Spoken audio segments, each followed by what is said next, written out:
Patterson? So we are now, people can now hear us outside of this room. It is now 5:12 p.m. Good evening, everyone, on January 8th, 2025.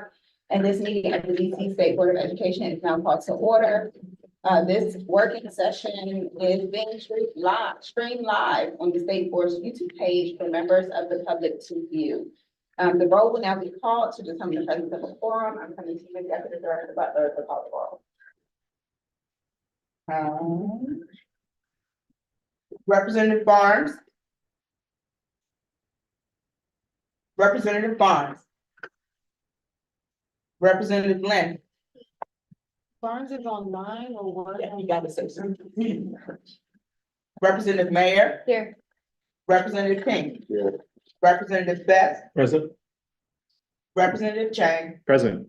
Representative Colson. Present. Representative Goulet. Here. Representative Henderson. Present. Representative Johnson Law. Oh my God, hey. Representative Williams. Present.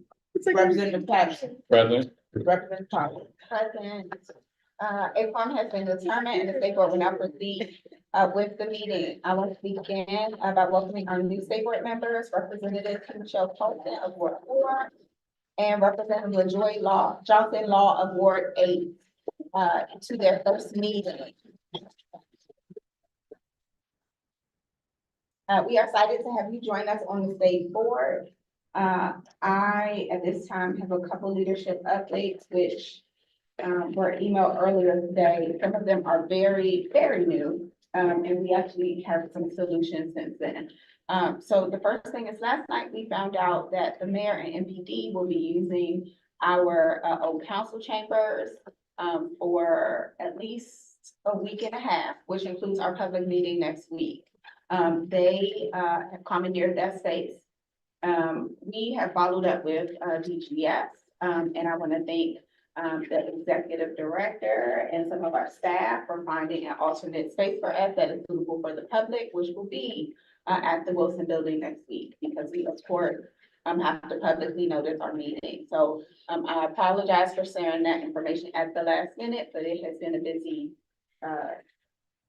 probably less than 12 hours since we have had, maybe 12 hours since we've had that information. So thank you all.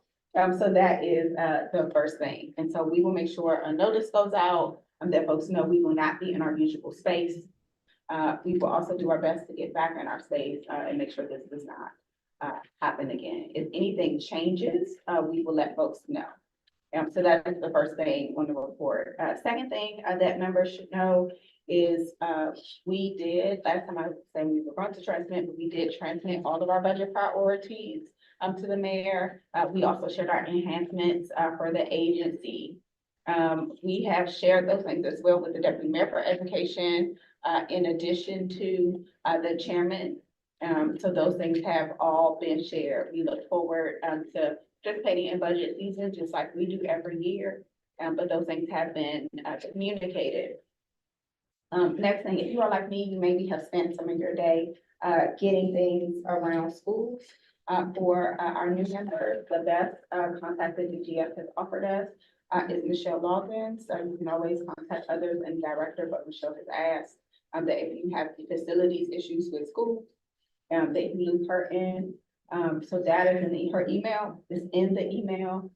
If folks have, like I have been dealing with, digging out issues, heating issues, other issues, I do have a running list of correspondence with DGS, but you are also welcome to start your own individual list of correspondence with DGS, and Michelle is the best person to do that with.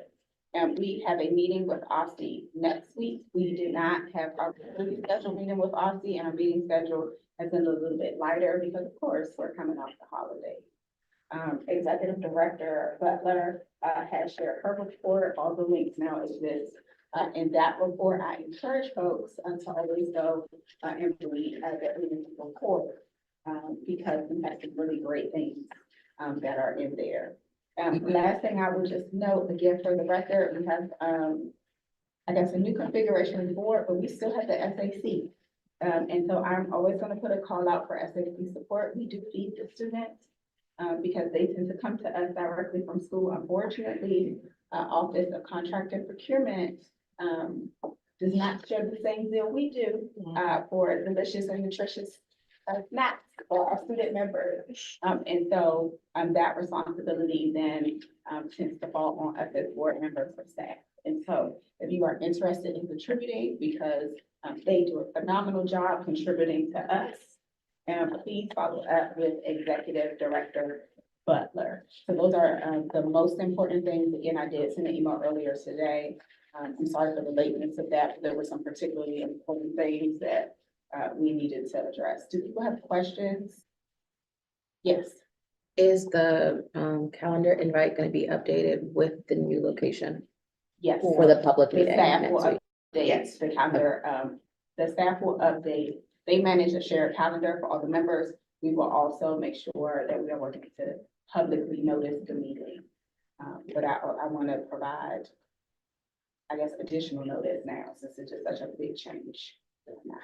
Yes, And we can also do virtual from the alternate location. yes, you should be We able would to. have the if full they have that capabilities that council hearings have. And the staff is going over to run the groups with the tech people and the staff at the council's office on Monday. Any member who would like to come, y'all are free, y'all can come, but, not really necessary. So we're gonna do several run throughs because we already have witnesses, over 15 witnesses already signed up for both in person and virtual. So we have to make sure it works. full capabilities. What room number is it, you guys? Or you all don't know? We will go on Monday to do a walkthrough, but I think it's 412, but it's the room that they do all of our education hearings in.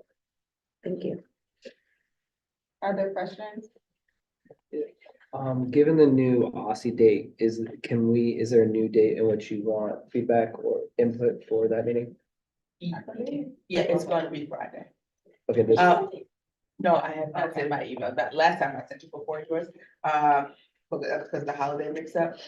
So we actually got another email today. Dr. Mitchell will actually be out of town on the 15th. And so it's gonna get pushed again to the 20th, the week of the 20th something, 21st. They sent us 3 options. I have not responded to that, we've been trying to deal with these other things first, so it won't even happen on the 15th. But it will happen in January. okay, But if you all can send your items at this point, we can say by Monday, so that we can Okay. discuss it at the leadership meeting on Tuesday. got it. Been busy. Do been we busy. have the Day. lifetime password for our dates? It's for our computers. I'm sorry, I can barely hear you. Will we have the like lifetime password for our computers? Yeah, so let's just assume all of the logistics things, folks will get an email about. We made sure that we will not be in our normal space. This space will have the same capabilities of our normal space. Yes. I know there was talk last year and then it got pushed to maybe January to do a state board council breakfast. Has there been any additional conversation around that, or do we have any updates? Oh, that's in the email too. I didn't highlight it because we don't have a date. Okay, But that was one of the follow-up conversations with the chairman. thank you. I just don't have a date. So he intends that it will happen, we're just trying to figure out a date. He has not told me no, but That's he has not given me a different. date. But when we met with Chairman Mickelson at our, which was Friday the 3rd, which was I think, right after everything. So we did mention it, and so Aaliyah is working on it. But they are also trying to schedule all the performance oversight hearings.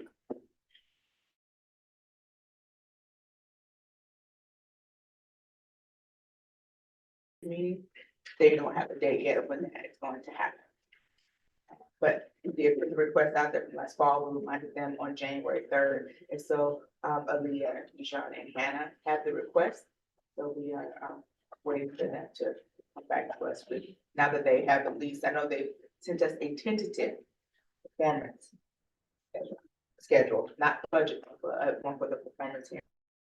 Now they can go back in and slide where they can do a council board record. But the goal is to have a second one of those this year. That's right now. Spring isn't like between January. Okay, so still being figured out, but the window might be extended, but the window is extended, because originally I thought we had talked in the fall about doing it in January, but now we're looking at a longer. Yes, well, they haven't told us no for January, but they also haven't told us yet, We but I just knew doubt. it would be after January, Yes, because the chairman's request was that it would be with the new configuration. There was never like the heights. but it is still being worked on. The last thing I would like, that's also in the email, but I don't, which I think we'll discuss a little bit later, but in the essence of time, I didn't say it as loudly, but, is we, of course, have the meeting we had with RC in December, talked about the health standards and the upcoming things. I want members to think about, what, engagement looks like, both as helpful to the board and helpful to the public. The comment period, is set, in addition to, we will discuss later in the meeting, the possibility of doing an expert panel. I would recommend we do an expert panel in February, to help us along, but we need to think about what other, engagements and if we would like co-engagements with us. Other questions? All right, hearing no more on that, I'm gonna turn to, Director Butler for her report. Good evening, members of the DC State Board of Education. 2 years ago, I kicked off my first SBOE board period by highlighting 3 areas of focus. Those 3 areas were strengthening the internal capacity of the SBOE team, enhancing the board's infrastructure and support, and cultivating transformative partnerships for the board. I'm proud to share that alongside my amazing team, we have made significant strides in all 3 areas. First, we conducted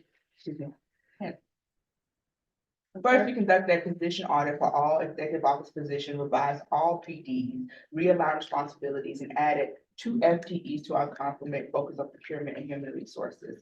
To enhance the board's operating procedures, we work with the board to revise its bylaws, develop its first ever set of standard operating procedures. The team also revitalized the board's slate blog to ensure a through line in messaging on SBOE topics. Lastly, over the last 2 years, the team and I work diligently to build relationships with members of the DC education ecosystem and external partners through a summer education speaker series, the annual teacher appreciation event with Ariel Atkins and the Lids Foundation, our inaugural celebration of servicemen, our first ever council board breakfast, and our back to school literacy mixer. I am proud of this team's work from the last period, and we are excited to build on it for the 2025-2027 board period. Over the next 2 years, my team and I will be focused on strengthening the board's voice and brand, cultivating and elevating the board's strategic priorities, and ensuring the board staff are compensated equitably and have established pathways for growth. I also want to welcome our newest members of the board, Representative Colson and Representative Johnson Long. The team is excited to work alongside you on behalf of students and families across the district. Members, please be on the lookout for an email to schedule your annual one-on-ones with me later this month. It is critically important for me to hear directly from each of you, your thoughts, your views, your opinions, and perspectives. The calendar hold for the board retreat should be on your calendar for Saturday, February the 1st, from 8:30 to 12:30. We will discuss more about the agenda for the retreat later this evening during the business. I want to take the time to officially welcome also our newest team member, Muriel Cooper, who will serve as our agency's human resource advisor and specialist. Muriel, wave your hand. Hello. Lastly, in December, you should have received invitations for a youth town hall sponsored by the DC Girls Coalition. They hope members of the state board can attend alongside other elected members to participate in their youth town hall on January 22nd, 2025 at Trinity Washington University. I will share even more details about this in my monthly updates and reminders email next week. President Thompson. Thank you. Are there any questions for Executive Director Butler about her report? Right. Next on our agenda is a debrief of the December public meeting panel and cell phones in schools. Members, you have in your materials a summary document with key highlights from the panel. I will also note that thank you, Jen, for sending out the work session agenda a little bit. It is in your email now. It was a little bit later today, given the things. The working session, it's not less right there. There's a new one. There's an email that just did. Oh, that was the Zoom link for, Okay, I'm like, there's one that I put, there's literally something just in my email. I want to sure everybody yeah, has it was the Zoom link. Okay, good. And then so you also have in your email folks who opt for both virtual things. Do members have any comments or next steps they would like to raise about the cell phones in schools? Representative Goulet. I think that was one of the most useful panels that we've had in some time. I think it was really incredible testimony. And I think it was great to hear good news from DCPS that they have put in place a middle school policy for cell phones that restricts the phones from basically the start of the school day until the end of the school day. So the teachers don't have to manage the cell phones in class, manage the discipline of the phones, and students can learn in a distraction-free environment. It was great to hear that the parents, there was only a couple concerns involving a field trip, and those were resolved with school leadership, and it was basically a universally successful policy that I would love to see spread to the elementary schools and the high schools in DC. You know, with not a requirement that the charter schools do it, but a recommendation that they have the ability to follow suit. I took the time to draft, and I spoke with our former representative Fraser O'Leary, about this. He's still very much interested in it. I asked him, for his continued feedback, and I took the effort, which I'll be glad to email everybody to draft, a initial resolution on this. But I think we should call for several key things on this. I think one, we should request that DCPS take their successful policy at the middle school level for the school year and implement it at the high school and elementary school level for the next school year. It's proven to work. And there can be, I think we want to ask for a level of flexibility on it for the high schools, because there may be some ways that they want to go about securing the phones with after school activities and things of that nature, but give them some flexibility on that. And then also we do push that it be from the beginning of the school day to the end of the school day. Because even though there has been, some push to have them during lunch or breaks, I really think that it was compelling about how they talked at length about how the fights and the discipline issues have been reduced significantly by keeping the phones locked up. And I think the Superintendent Hughes did a great job of speaking about that. Lastly on this, I think we should move quickly on this, and that was the reason why I took a stab at drafting this. I'll email it to everybody today, because there was testimony at the meeting about the need for some of the smaller schools to have funding to help secure the phones. They said, particularly the smaller charter schools or the smaller DCPS schools, they may need resources to help get the phones locked down. If we were able to move quickly on this and make a recommendation that they implement the policy, then, we could recommend that the mayor include those funds in any fiscal year 25 supplemental budget, which usually accompanies the fiscal year 26 budget. And that would be coming out in just a couple of months. So if we were able to, in the next meeting or two, advocate for this, we could advocate that one-time funding be added to the fiscal year 25 budget to help those smaller schools, get the equipment or the furnishings they need to secure the phones. I feel very strongly about it. I've been more mindful about my own phone use. You don't want to start tweeting things, when you're trying to pay attention to something. And I think it's great to try to eliminate distractions. I talked to my kids about it. I try to do it. And I think it's just a good lesson for our youth to learn that they can put their phones aside and concentrate. And I don't feel it's taking anything away from our students. I think what it's giving them is an ability to learn, student and teachers an ability to teach, which I think is really something that will help our students throughout their lives. So I was impressed by the panel. I'll email this resolution to everybody. I'm glad to read it if you like, but it covers those things I just talked about. And I can send an email out to everybody today. I'd love it to go to committee so we can move on this before the budget if possible. I know there maybe people have different opinions on phones, but I strongly support keeping them locked up throughout the school day. Other thoughts? Representative Best. Yeah, I think when we heard the statements from the schools, I want to make sure that we're also paying attention to the fact that they were mentioning that some of these are symptoms and not the actual challenge, and that we should address the root cause of these things, such as the disciplinary policy.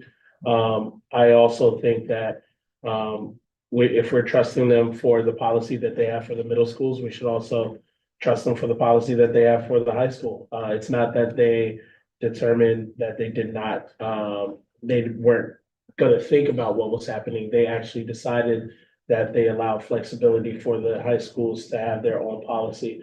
I don't think that us being restrictive of the schools that know how to do this or handle it better on their own, that we should stay from where we are, that they should be restricted. So I do think that we should allow the schools to have their own policies. But I do think every school should have a policy. Other thoughts? I have a few, Representative Colton and then Representative Johnson. Just had questions. So, the testimony, was this only on middle schools and their implementation? It was, From DCPS or at the meeting more broadly? So I can answer that. But please. yes, so there was a variety of people who testified. We had people from DCPS, the instructional superintendent for middle schools spoke. I think he was an expert because they just implemented the policy at middle schools this year. It's kind of almost like a pilot to see how it worked.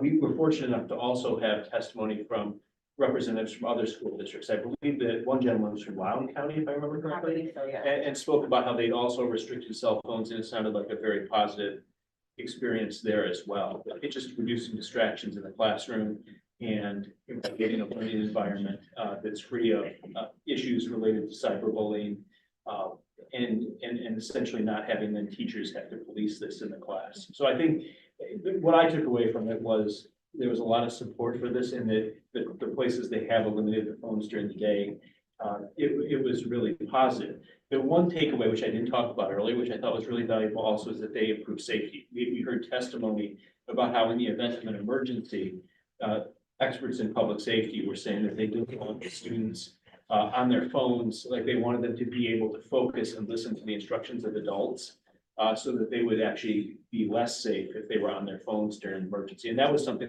that I was actually surprised by and learned from the panel, which I thought was very interesting and helpful to know. I think that, the recap is helpful. It just raises additional questions for me, because his testimony speaks to middle schools. So I will be curious about what's happening in high schools.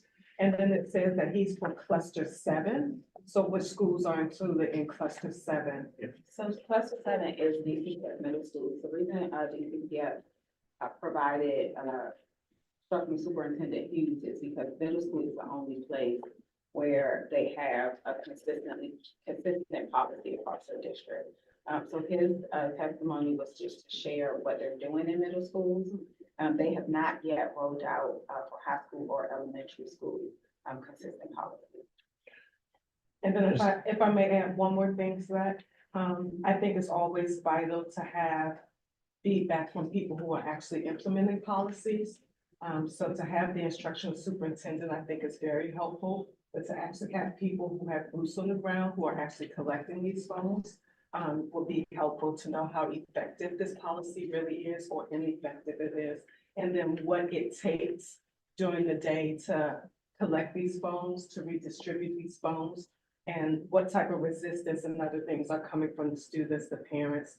So I think this is a great start, but it just opens more questions for us to perhaps explore. Yeah, and there was some interesting testimony. I I think, want to at the last remind one. us that Representative Johnson always in the queue. I know. Oh, so Representative- Well, I thought there was a question. No worries. I'm just reminding us so we keep track. Okay. And I know Representative Bass wants to get in the queue again, but Representative Goulet, you wanted to respond. Yeah, I think that's a great point. I mean, we had testimony from the principals, and instructional and superintendent that talked about how the principals universally said this was a smooth process at the beginning of the day to get the phones.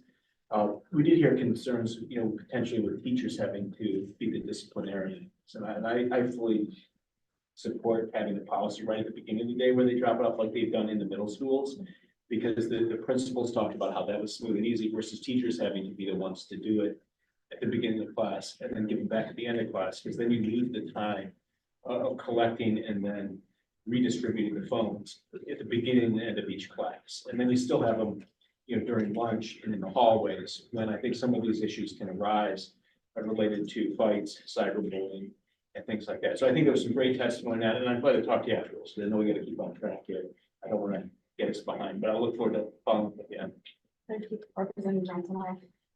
Can y'all hear me with the ambulance in the background? Yeah. Yes. Okay, my question was around, our parents. I do see there are some sprinkles in here about parent perspective. But did anyone have any solutions that address the parent concerns? Because y'all know I talk to parents every day, and sometimes when there are issues happening at the school isn't notifying the parent. It's the child who is notifying the parent. In particular, a child who was jumped at school. The school didn't notify mom. The child notified mom, and had they not, how long would it have taken? So these are real concerns happening in real time. Did anyone, and I mean, in the panel, address any of these concerns at all? So I'm happy to share my thoughts, because my thoughts are actually, I'm gonna cut the line, sorry for it. A few things about just this discussion in particular. So, we did an expert panel on cell phones in school. The way the panels work is that, we try to assemble different opinions. That doesn't mean they're all the opinions we would consider. And so they shared their opinions, the members were then able to ask questions. There were some witnesses who came to testify about this issue. But the notes you all have are just from what they testified at the meeting. It's not, like we haven't had a dialogue or a back and forth. So we're, now debriefing, what was shared at the panel and then like what next steps we want to do about it. So if one of the next steps is that we should talk to more parents or we should have solutions or like that, should be captured here and now, but that would not be reflected in those notes, but it is the perfect question to ask. I think one of the things I was thinking as we started this discussion, so I would, and it might be helpful to send back around because the new members would not have received this. We did receive an email. We will get emails from the U.S. Department of Education on their occasion. And one of the things they recommended was that state boards consider essentially, what do you call it? Curating best and promising practices around this to recommend. Anything we put forward, a resolution, a memo, a report, of course, is not, we are not a school board. We don't then make the policy, but I do think it would be helpful when we are hearing from the public and to engage with the public to say, hey, what are things that we should be paying attention to? What are things that we are hearing are working? What are things we want to consider? The last thing I'll say, which is a separate thought, but I think that one of the things that stuck with me from the panel was some of the people making the distinction between tech and digital equity versus phones and phone usage versus like some of the, I would say, practices, behaviors we see. And I think that's important to distinguish. So if schools are, or like social media, right? If schools are saying we don't have enough tech and therefore kids are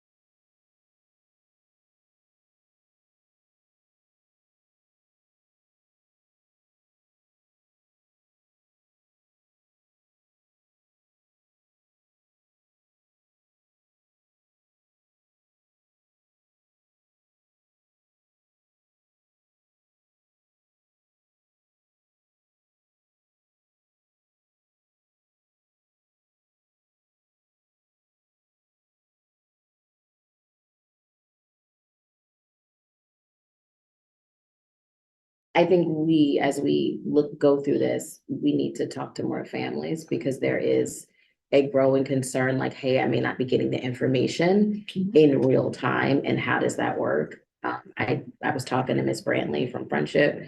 She was saying that they do collect the phones. This was at Tech Prep. They collect the phones, but the kids have like an iPad, so they could like chat with mom or dad in like real time, and so that will solve for the communication issue. And so I think we should just dive deeper into that. Representative Best and Representative Chang. I think I can address it later on. Representative Chang. My perspective from Ward 2 families running this by the Ward 2 Ed Council and those parents was unanimous support of just blanket take them out. And so I think my ask would be for, your ed councils and for the different wards? I'm curious how similar or different the response is. What I would do, since I've kind of got a draft and bones of this already, is I could send it out to members, we could all reach out to our ed councils, you reach out to our parents. And I'd be glad to work with the staff to get feedback. And then maybe at the next working session, we could have this on the agenda for another discussion of it. And then we can move to a vote, if there's support, to move to a vote at the working session, or I'm sorry, at the public meeting in February. But we may have to then try to just get it through committee in February as well. But I think that's possible, because I think then that still keeps us on track to get us before the budget, which I think is really essential, because I was sympathetic to the concerns of smaller schools who talked about this could be a big one-time expense to try to get the equipment necessary to secure the phone. So if we can be responsive to that, I think this just makes a lot of sense. It's going to really benefit teachers and students here in DC. Other thoughts? So, in speaking with a couple of teachers in high schools, mostly at Eastern, some of the things that I heard was the challenge is what happens when a student refuses, and then that becomes an additional behavioral challenge that would not have been a challenge before. And so, I think that it's very important that when we make these large scale recommendations, that we are actually, like Dr. Olson said, that we're getting more input from the people who are actually doing it on a day-to-day basis. And I also think that it's not on us to make that decision. I think that it is on us to make sure that we are saying that there should be some type of policy, but I do not believe that it's on us to set that policy for those schools, especially when you have a school that may be implementing this in a way that's different than what we're approaching it as, but they're successful in doing so, because then you restrict them from being able to do what they've done well. I'll just leave it at that. I do believe that there should be some type of policy, but I do not believe that it should be on us to say what should or should not be happening, especially when we're not, other than Dr. Colson and Representative Williams at the schools every day. And I just, I want to remind us, we are not, It's not up for vote right now. No, not that. That's not what I'm gonna say. I want to remind us that what I would say Representative Day is proposing and what has been proposed is not to set a policy for schools. We do Right. not have that Yeah. authority, But people listen. right? People do listen to us. We could make recommendations, but I want to keep in mind, like, what is in our scope of work. Correct. I appreciate both Representative Boulay saying like, this is what the timeline could be for us to get feedback, and if necessary, if we propose something to get resources. But one of my fears is always when we ask folks and we recommend things for folks to do something, and then there are no supports to do that. And so I think it is both possible, and I think it's responsible to have more conversations with parents, with families, with students, with people who are on the ground in schools. But I want to remind us that the panel was a starting point for some perspectives. I don't believe that anyone is proposing that we just take what was shared at the panel as gospel and set it as policy. We're talking about what should we be considering for next. I want to clarify, setting a policy is not on the table. Representative. And this will be my last word on this, and I think that's important to say, we're supporting DCPS's policy in this resolution. It's a resolution, so it's not dictating that we're telling them how to write the policy, but we are supporting it as a state board and a state body. I think it is within our power to make recommendations on these things, not necessarily to set the policy and write it ourselves. I don't think that should be our role, but it's to set what we believe is good state policy in education. And I really felt it was compelling that this is the right policy to create a learning environment that benefits our students and our teachers. So I think that's within our role to do it in the form of a resolution, and I'll leave it at that. I also believe that if we are saying that we trust what they've decided, it's also not that they decided not to act on high school but they made it their policy to ensure that all of the high schools have the right to choose their own policy. And so I do believe that we should look at that as well, as opposed to saying, make the middle school policy the high school policy. Yeah, I think we should discuss all of that. I caution us from saying what we believe, because we haven't decided what we believe yet. All of us. I think that's what the discussion will be. I do appreciate, and I want to welcome if people, I appreciate the comments so far. I want to welcome if people have other immediate comments for next steps. If not, I want to just recap what sound like the next steps. It sounds like the next steps are we would like to consider moving forward with a resolution. I want to note that we'll have a retreat on February 1st, but we'll discuss like committee assignments again. It is probably worth us considering if there's some engagement we want to do about this and collect, because we can collect feedback from parents and families, and I would like us to think about how we should do that. It sounds like everyone agrees in schools about how this affects people. But right now, what is on the table is a possible outcome as we collect more information, could be a resolution. Is that right? Does that strike anyone that's terribly off?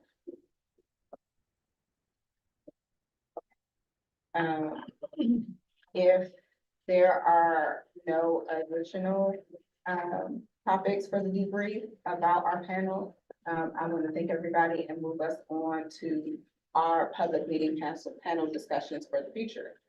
Tonight, we will focus on potential topics for February and March panels. I'm happy to remind everybody that in January, the panel is on school air quality, so be prepared for that. Next week, there is currently one proposed topic in the tracker for February for new members. We do have a tracker where individual members or committees can suggest topics for public meetings. And then we discuss what is on the table at this working session. And we will also take a vote on what we want the topics to be.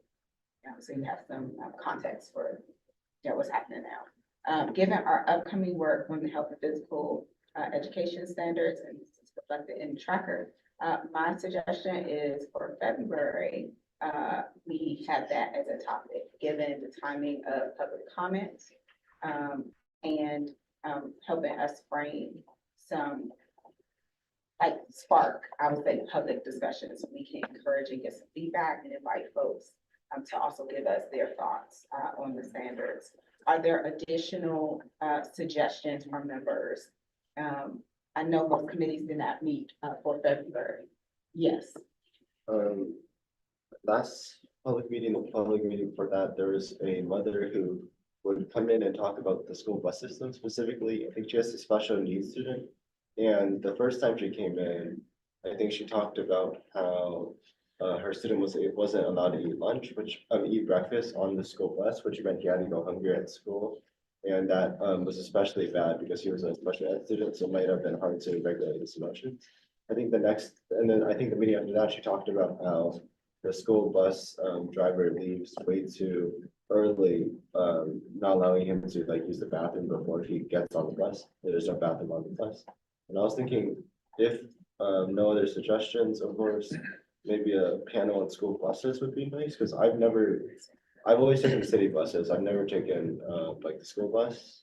And I don't know what's going on there. I don't know if that standard is the legal standard or just the implied standard. So yeah. Other thoughts? I second that Oh, wait. because, We don't need a, I don't need a second. oh, okay, We're going to discuss all of them. okay. And so when I say other thought, I mean, are there other topics that people want to propose for discussion? I wasn't clear. Okay, but since I'm still gonna ask my question though, one, where is the tracker? So that way we know. Two, that needs to be discussed probably now, We are- because the Aussie transportation issue is really, really bad, especially dealing with the stipends. And I don't know if people know about that, but it just needs to be raised immediately. So every Monday, there is a roundup email that goes out to all members that our policy team puts together the very first link in that email is the email to the topics tracker. So in the roundup, there are articles, like education articles, anytime the state board of commission, the media, topics from across the country that impact other state board members, conferences, upcoming council hearings, they're all in that email. But at the very top is the meetings topics tracker. And so I'll have them forward the latest one from, this Monday. It will be your SBOE email addresses and your private email address. But going forward, it'll just be in the SBOE email address. Thank you. That And is at this helpful. meeting, we will always ask, even if folks don't put stuff in the tracker. So what we do is I'm asking folks now. Let's talk about the list for consideration, and then we will discuss all of the things that people put on the table. Are there other topics for consideration? I see Representative Chang. Did I miss somebody? Sorry, Goulet and then Chang. Mine is a, kind of direct amplification of something that Ward 2 families are asking me over and over again, which is, access to more differentiated, accelerated coursework. And one of the things that's been brought up to my attention is there's too many schools where on the high school track, students wouldn't even have access to something like BC Calc if they completed it all the way through, which would make you essentially ineligible to apply for some of the top colleges. And one of the main reasons why at least a lot of Ward 2 families are pulling their kids out of public schools and sending them to private. And so I think one thing that I'm interested in exploring together as a board is what models exist and what the pros and cons are for being able to resolve that beyond what I think we have in Ward 2 at least, which are Duke Ellington, Basis, and School Without Walls, right? Which each of which are not actual by right schools. And so you know, the many parents who say to me, well, if my kid doesn't get into Basis, we're going to private school is a common refrain. And so thinking about that first from that perspective, and then more broadly for the city, interested in, you know, what does it mean for a student who doesn't go to a Ward 2 school, one of these three schools, that they wouldn't ever have access to an honors or accelerated course, to me is also a broader question and challenge, right? So I think I don't have a solution to propose, which is why I'm interested in a panel to hear, you know, is it different schools? Is it different courses? What do we gain and what do we lose when we have different tracks? Okay. I'm gonna remind folks, I'm not looking for solutions, I'm just looking for topics you want to discuss, Representative Goulet, because then I'm gonna have to recap like what we put on the table. So just on the two suggestions. I have three. Oh, And you do you have is this a topic? No, I just wanted to just clarify one of them and just make sure I understood it correctly. Okay, And then just echo what Representative wait, Chang before said. that, are there any more topics? And now remember, this is not the only month we will ever have a panel. We're about to discuss February, we're about to discuss March. So far, proposed topics are PEE and health, because that's something we have to deal with as a board as a responsibility. We have busing because that is an important issue that affected families, and we've heard that. We have accelerated and honors instruction, because we're hearing that from Ward 2 families, all its possibilities for February. Are there any additional possibilities that we would like to discuss for February? And then I'm gonna turn around and ask the same question for March. Yeah, so the topic that comes to mind based on things I'm hearing in Ward 1 in particular is the idea of community schools. I know that it's been something that is constantly revisited every budget cycle. And there are a lot of wraparound needs and additional health needs, and also challenges and fear in the Ward 1 community around the documentation status and the role that schools play in that regard. So I think that could be helpful for us to really have a panel, observe what we need to learn and to make recommendations to the council and do it in a way that could be incorporated in the budget cycle. So I think that when we throw around that term, it can look a lot of different ways, and learning more about what the healthy and supports look like could be instrumental. Any other topics for February? All right, let's close the list. I'm gonna restate the list. We have 4 things. And we are then going to discuss those things, all of those things.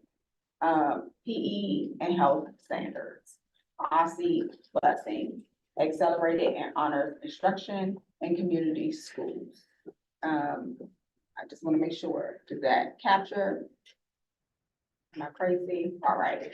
Okay, so thoughts on any and all of these topics for our February panel. We are now going to discuss the why and make a decision.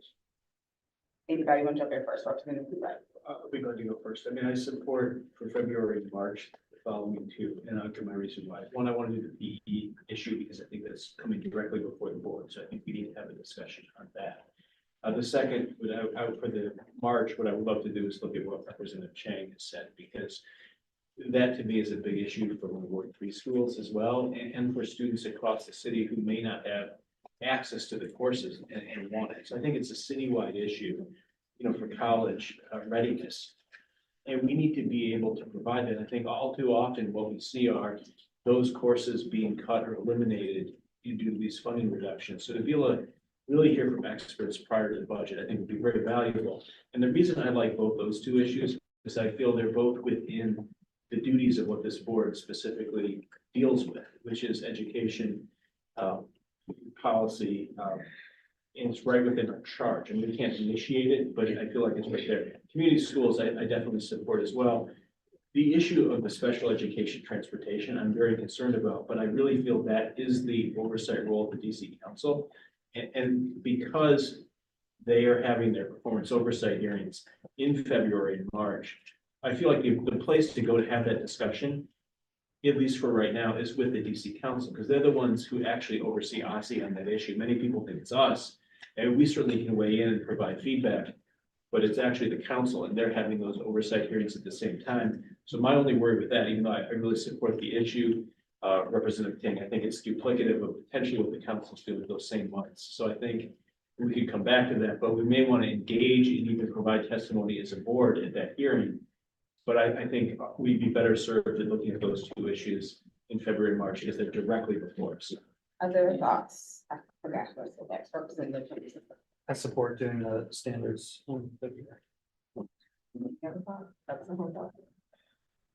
I'd also like to add support for that. I think that's most useful initially. I think that everything else that was named is also important. I don't have an opinion yet on the March panel, but I think in February, that would be the best way to continue the collaboration with OSSE to start this new year, if we can get more informed on where we stand with that. I have a suggestion possibly. I'm happy to come to Representative first though. I mean, that's cool, like, I just wanted a piano, just because I don't really know much about the topic. But if that's mostly the DC City Council's jurisdiction, then I'm not even sure if SBOE resolution would even have an impact then. So then I guess we should probably drop that topic. The lawsuits overseen by DC Council, I'm not sure like all the intricacies. So this gets to my suggestion. We have had resolutions, we've actually had multiple resolutions on OSSE. And people can also come and testify before us. It might behoove us, in addition to provide a testimony again, maybe it is a good time to send a letter from the board to the council. We can always encourage people to come testify. I think the question in my head is, do we actually need experts to testify before us to tell us something we don't know? Or do we already know? And have been hearing the same things from people, and then we should continue to say these things need to be addressed.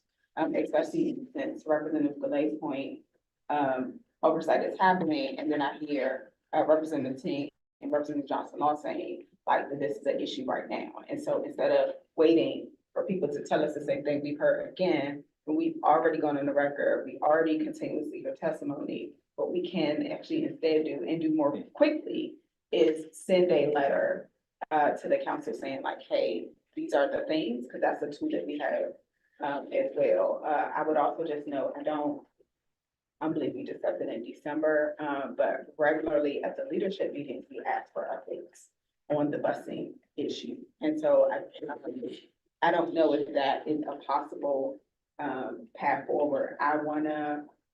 So that would be my suggestion as one possibility.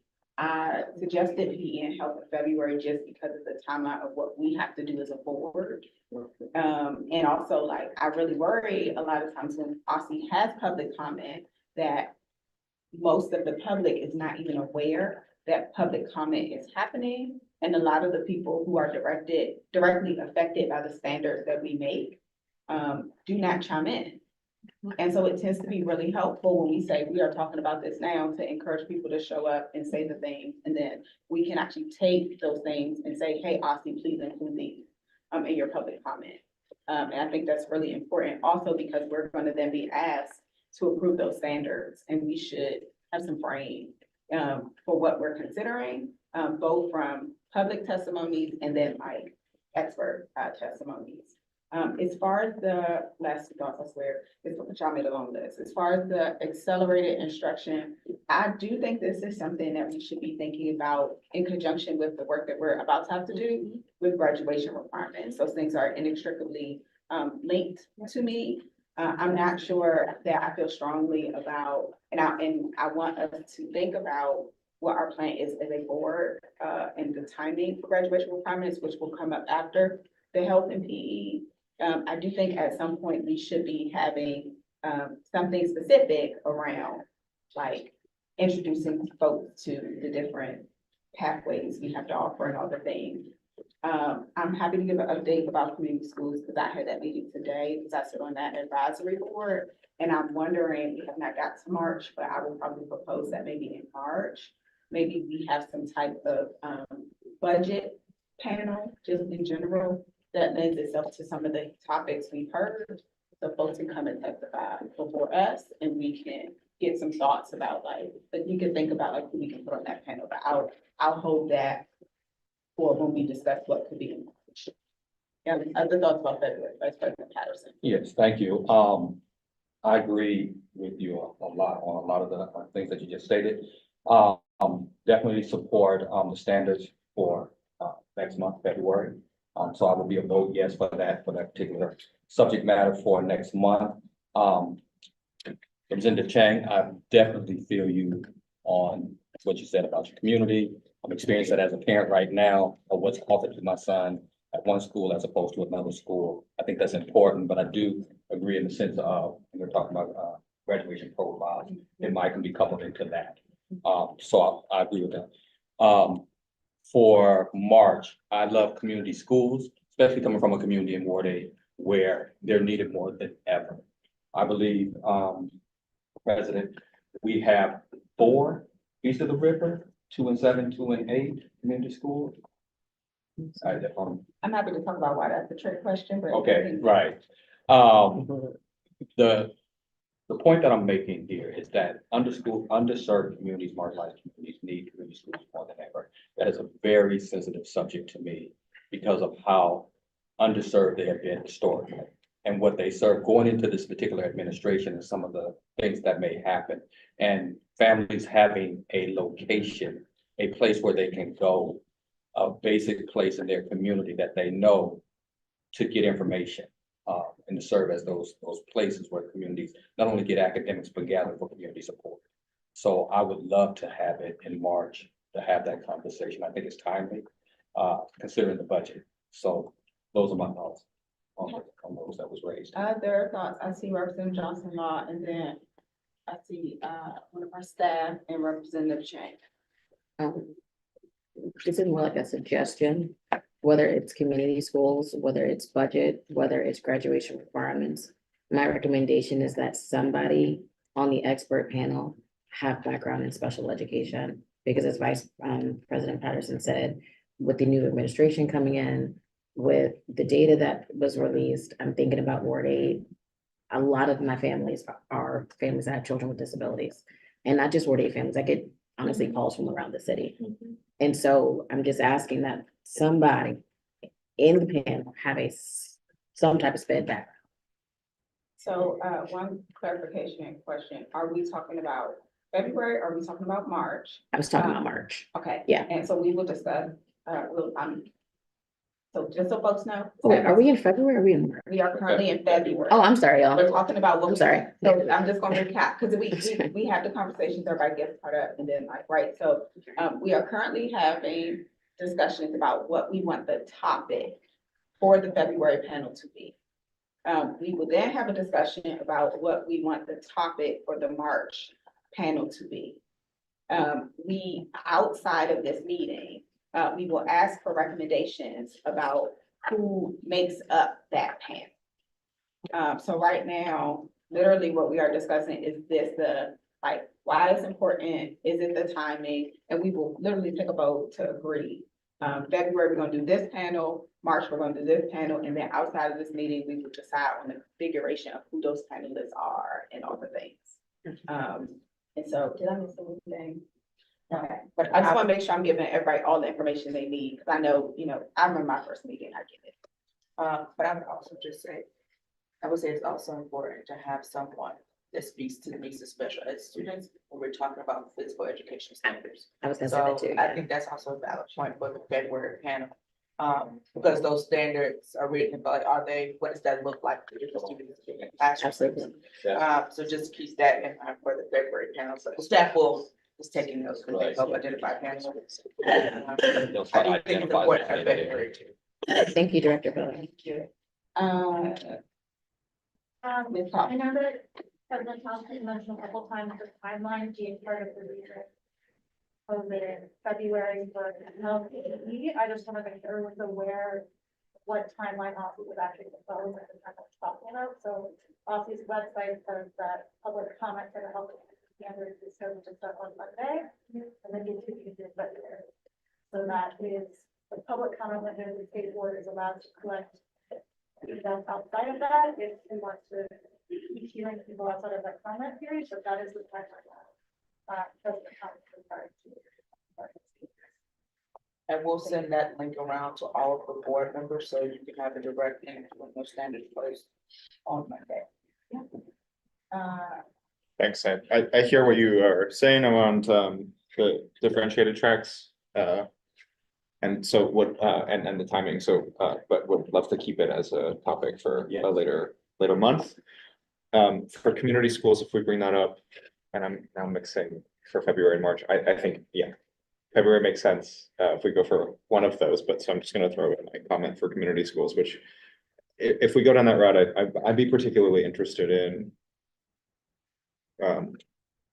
how we think about the actual execution, performance management, accountability of them. I think having visited several, the sort of like quality spread is all over the place from what I've seen. And so how do we foster and support not just the checkbox of we've got a community school, but the ones that are doing and creating the most impact, and how do we replicate those? Because I do often feel like we talk about it as a check off box, as if providing it solves all the problems.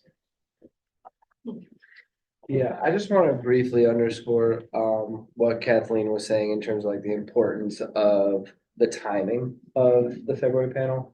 I have nothing further to add.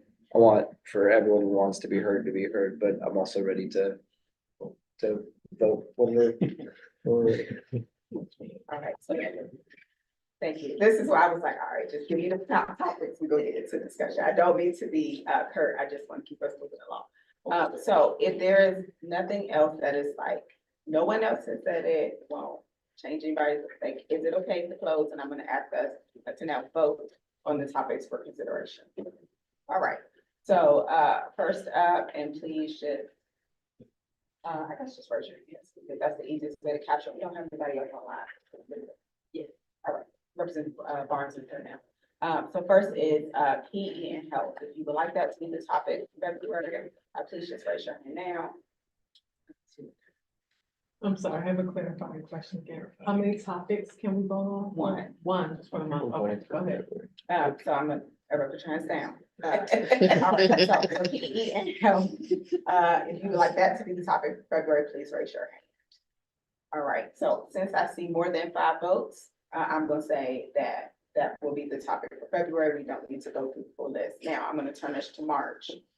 So far for March, I have heard, community schools as one, topic we would like to consider for March. Are there other topics that people want to put on the table for March? With the budget then, for March also, as a topic. I can't put that on the table. I'm just listing what other people have said. Anything else? It was budget though, right? Like, it Yeah, was- but that's, yeah, I know, well, I know what I said. I'm just making space for what y'all said. Okay. So I'm asking, is there anything else that anybody wants to put on the table? I did put on the table, we could like just have a broader budget discussion for March. Yes, so far, so far. And then I take notes, community schools, budget, anything else anybody wants to put on the table and we discuss? I'll wait for April. Okay, that's gonna be next month. Well, I like what Representative Chang suggested, but would you like to wait or would you like to? The accelerated honor, should we Yeah, like sure. talking about that in Yeah, April? would you- I'd love I mean, to, I'd sorry. love to keep it in the mix. Okay. Yeah. All right, So that would have been my vote, but that. perfect. Anything else? Oh, March is Women's Month, right? All right, now, sorry. March is Women's Month, right? Do you all do anything to celebrate Women's Month? We Or- can do things like ceremonial resolutions. I'm just, so this is, maybe I should back up. I am asking for suggestions about specifically the expert panel that happens at the top of the meeting. It does not mean this is the only thing we will talk about or be on the agenda in March. So if folks have resolutions, if folks want to encourage other people to show and testify about things, all of those things still happen. But we're just asking about the people who we want to invite at the top of the meeting, to provide us with expert testimony. So are there any, last call, are there any more topics around like who we would want to have an expert panel testimony in March? All right, let's discuss. We have, community schools, we have acceleration, and honors, and then we have, what's it called? Budget, on the table. Anyone want to jump in? Yes. Can I ask you a question, just clarifying, what do we It's open. mean, what do we mean by budget? Like, what are we looking at? Are we looking at our budget? Are we like inviting? Oh, okay, so I'll tell you what I'm thinking, because I did dump that less than eloquently. So, I'm thinking that we can invite people to discuss like broader budget priorities. I'm thinking we could, in theory, have an expert panel that's shaped by some of the priorities we've already set forward. So things like, literacy, things like attendance, things like and how they could and should show up in the budget, and then invite people to say, hey, what do y'all want to see in the budget? Because I know at least last year, I think most people who know me know my sense of time has been eternally devastated by the pandemic. So if I'm wrong about that, God bless. That's why I look at my calendar. But we had entertained and members wanted to push for an external date to our public meetings to deal with budget things because we had a desire for feedback so we could be better representative. But there were a lot of challenges with that, both in the logistics and in families making time to show up. And so my thought, which I'm not necessarily very tied to because it literally happened in front of us all just now, is that if there were a series of things that we wanted to entertain as important, like community schools, we could capture them in one. Like we could make that a bigger space, because I know that we have several budget priorities as a board. And we always at the 11th hour go, how do we do a better job of championing people's budget priorities? And March is the time to kind of get our ducks in a row, because then people have to go testify before council in like March and April. So that was my thought, but I'm not interested. So I would actually like to propose none of the above and that we wait on this. And the reason is not one because I'm wishy-washy or I want to delay, but I think we may find, there's a lot of potential instability happening at the federal level. Yes. That could impact the budget, or another issue might emerge that is more important. So I just feel like there's a lot going on right now. There could be something new that we really want to tackle. So rather than line up an expert panel right now, like just waiting, I know it's harder than to try to get it done quickly, but if we could wait, I think given just everything that's going on right now, it might benefit us to have something that we really do want to do in March. And you know, I prefer to wait on it, but that's just my opinion. I'm gonna abstain for once. No worries. I will remind folks that this is a discussion. We are not required to decide tonight. But we did put pretty much in our SOPs that this is the best practice to help us, you know, make decisions in a timely fashion and then get capacity, you know, get the things going. We are not required to decide tonight. Does anyone else feel strongly about panel topics? I'm gonna come to Representative Johnson, Representative Barnes, and then Representative Williams. Did I miss anybody? All right. I guess maybe clarifying question for Representative Goulet. Could that potentially be a topic, like if things are changing on a federal level, are there a way to bring in like federal experts to talk to us about what's going on? Like, is that off the table? That was exactly my thought, actually, because there could be something wild that's going on that impacts like Title I schools or OSSE even. I mean, we don't know. And, you know, we're fortunate enough in a way to be right in the epicenter of experts in the nonprofit world and government experts that maybe could come in and speak about what the impact, you know, that would have on DC schools. So, and that was exactly what I was thinking. And, you know, I hope nothing dramatic happens, but you know, just to keep that option open versus setting up a panel and having a committed panel in advance, but, yeah, so you read my mind, exactly what I was thinking on it. So I've added that to the list of possibilities. I think I said Representative Barnes next. Right. Personally, I say we go with the community schools panel, primarily because me being from Ward 8, seeing what's currently happening. And with the major adjustments as to the, you know, this federal stuff we got going on now, I mean, it's only right to, you know, allow individuals to come and express how can they be supported in a very much drastic shift that's happening right now. Not only will this provide a platform for individuals to share their voice about how they can be supported within the school building and without the school building, but specifically coming from, you know, once again, a environment of, you know, possibly low income and stuff like that. I personally believe, you know, budget can wait, that all that stuff can wait. But right now, with, you know, us about to enter into a new school year itself, you know, community schools is definitely something that's not talked about a lot in itself. We're not receiving the support that's necessary within these underserved communities. And this will provide a good panel just to allow students and professionals to share about, you know, yes. Okay, other thoughts? I think the next. Yeah, I think that Representative Goulet's idea to not make a decision right now on the March panel is prudent. Not out of delay, but just I think out of also giving us time to evaluate the other ideas that were presented and see how things change after the inauguration. Representative Tate. And also if community schools takes traction, of course, that would require money and funding, which could impact how we approach this budget. So what we want to believe in partners. Representative Tate, I'm gonna be honest, I had a really hard time hearing. Sorry, I'm a little bit tired then. Okay, microphone, I guess, I'll let you microphone time. No, like not to not put like the cart before the horse, if the community schools thing takes off, like, and it's like, oh, now we want to fund the community schools and like do this whole thing, then we might want to do the budget stuff a little bit afterwards. Why are you guys laughing? That was supposed to be SAC only. Someone pointed to this. I appreciate it. Because Alistair's like taking it. All right, so does anyone feel strongly about making a decision tonight? Because what we will do, like I said, we always are taking notes on all the things. We can preserve this list for the next working session and make a decision then.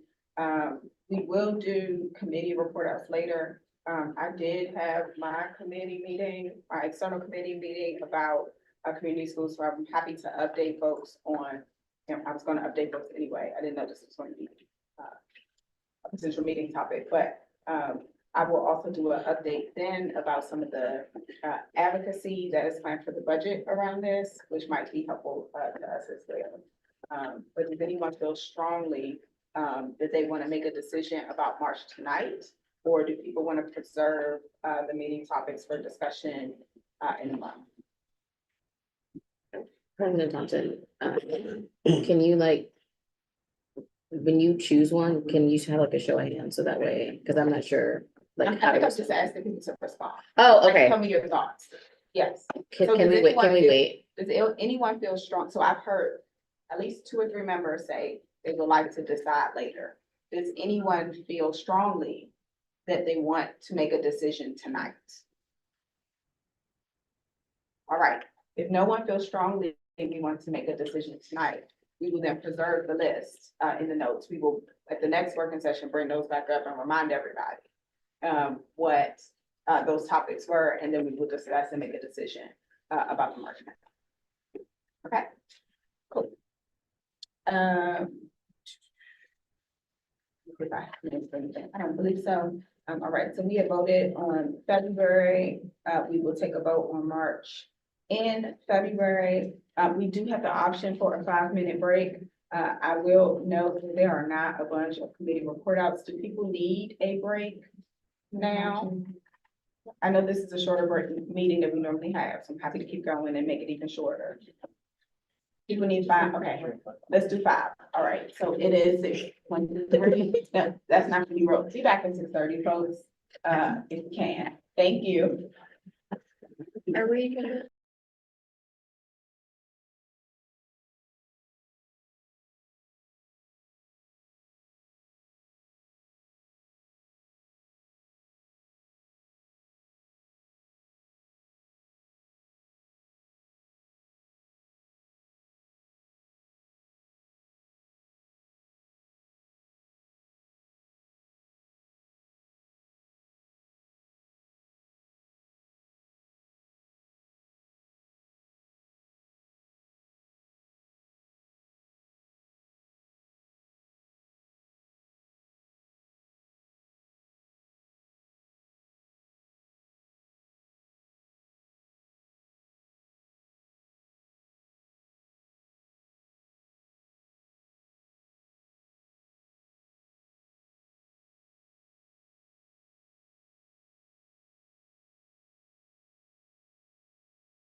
Do you grab Mike? Let's keep it moving. All right, okay, so.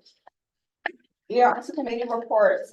Next on the agenda are committee reports. Several of our committees did not meet in December, for obvious reasons, but we will still go through the list in case there are any updates or items of discussion from the committee, chairs. So, first is admin committee, which did meet.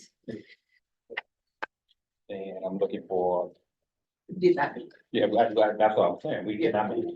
We did not meet. That's yes. We did not meet. We met in November. Right. We did not meet in December.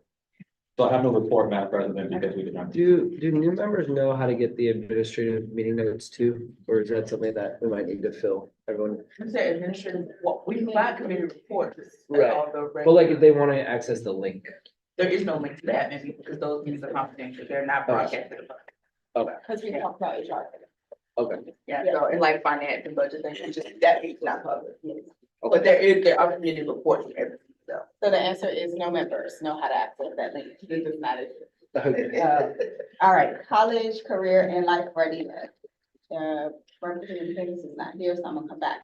Educator excellence. Representative O'Leary is not with us as a member anymore. I didn't mean to phrase it so dreary. But so I can help with that. So we, obviously move forward with the committee's work on the teacher induction standards, and we're still, that's something that I want to see this iteration of the board continue on, like how are we supporting first year, second year teachers, in ways that can keep them in the profession and help meet students' needs. And that was really the big topic of that committee. Oh, do you want to add anything to that, Representative Henderson? Yeah, I would just point out to the responses from OSSI that Director Patterson, sorry, Director Butler shared. Yeah. Whatever title you want to give it, sir. The responses from OSSI about what they've been doing in terms of coaching new teachers, just as context to that discussion. And was that, we got that back via email, right? Yes, Yes. that's an email from yesterday. Bernie showed the email with all members. Any questions for educator? All right, I'm gonna come to Representative Henderson, college, career, and life readiness. Yeah, sorry about that. No worries. So we have shared with you a memo that is a collection of the questions that we as a committee had and that we gathered from the working session in November, at which OSSI shared, you know, that first slideshow of possible changes to graduation requirements.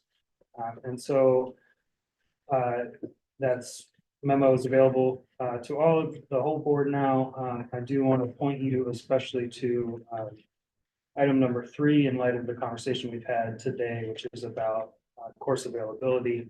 And it doesn't mention accelerated courses specifically, but it's in that category. And so if you review that and want us to be a bit more pointed about accelerated coursework in that section, please share that feedback, and I will ask Kathleen to share the timeline that we want to receive that feedback from you all. I'm sorry, I just have a question before that. So you're asking for board members' feedback on the committee's memo to see if there's additional things they would have to add before something officially committed to action. Correct. So this, we did gather some of the input from the full board from that working session. But this list is, you know, what the committee kind of worked out first. And so now reopening it to the board before it goes to us. Yes, so I'm trying to push the microphone and open up.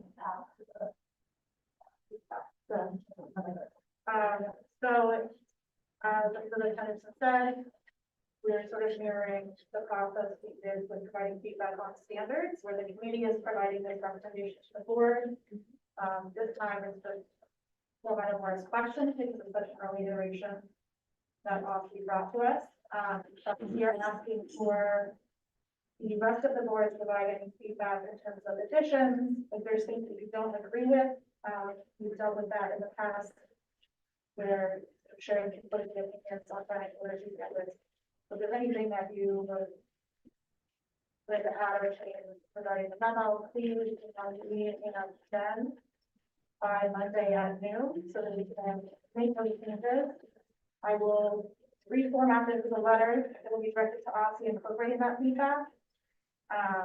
You'll get a final version to review, and then Director Butler will send the final version to Aussie on behalf of the board. I will share the dates, or general for the dates, about the following email. But again, the next step is for you all to take a look at the memo, and send any feedback to the agenda by Monday. If anybody, especially any of the new members, are looking for more context on this discussion, please reach out to how long. Yes, I will remind folks, the best practice is to speak up, not, because once you get close to the mics, the feedback stuff happens. Sorry, Kathleen, I know that's harder for you. I think that was mostly, but if anyone has any additional questions or wants more information, what the conferences are. Particularly the new members, please reach out to John as well. Okay, Executive Director Butler says, stop touching the mics, people. Let me add quickly, for new members also, it was the November working session that, Aussie first brought, these to us. So if you want to see their presentation, you can either watch the video or the meeting materials. Actually, go to the meeting materials because they updated, the slide presentation, to get what they showed us. I mean, it is the first footnote in the memo, so you will be. And any other questions, for college career and life readiness? Go ahead.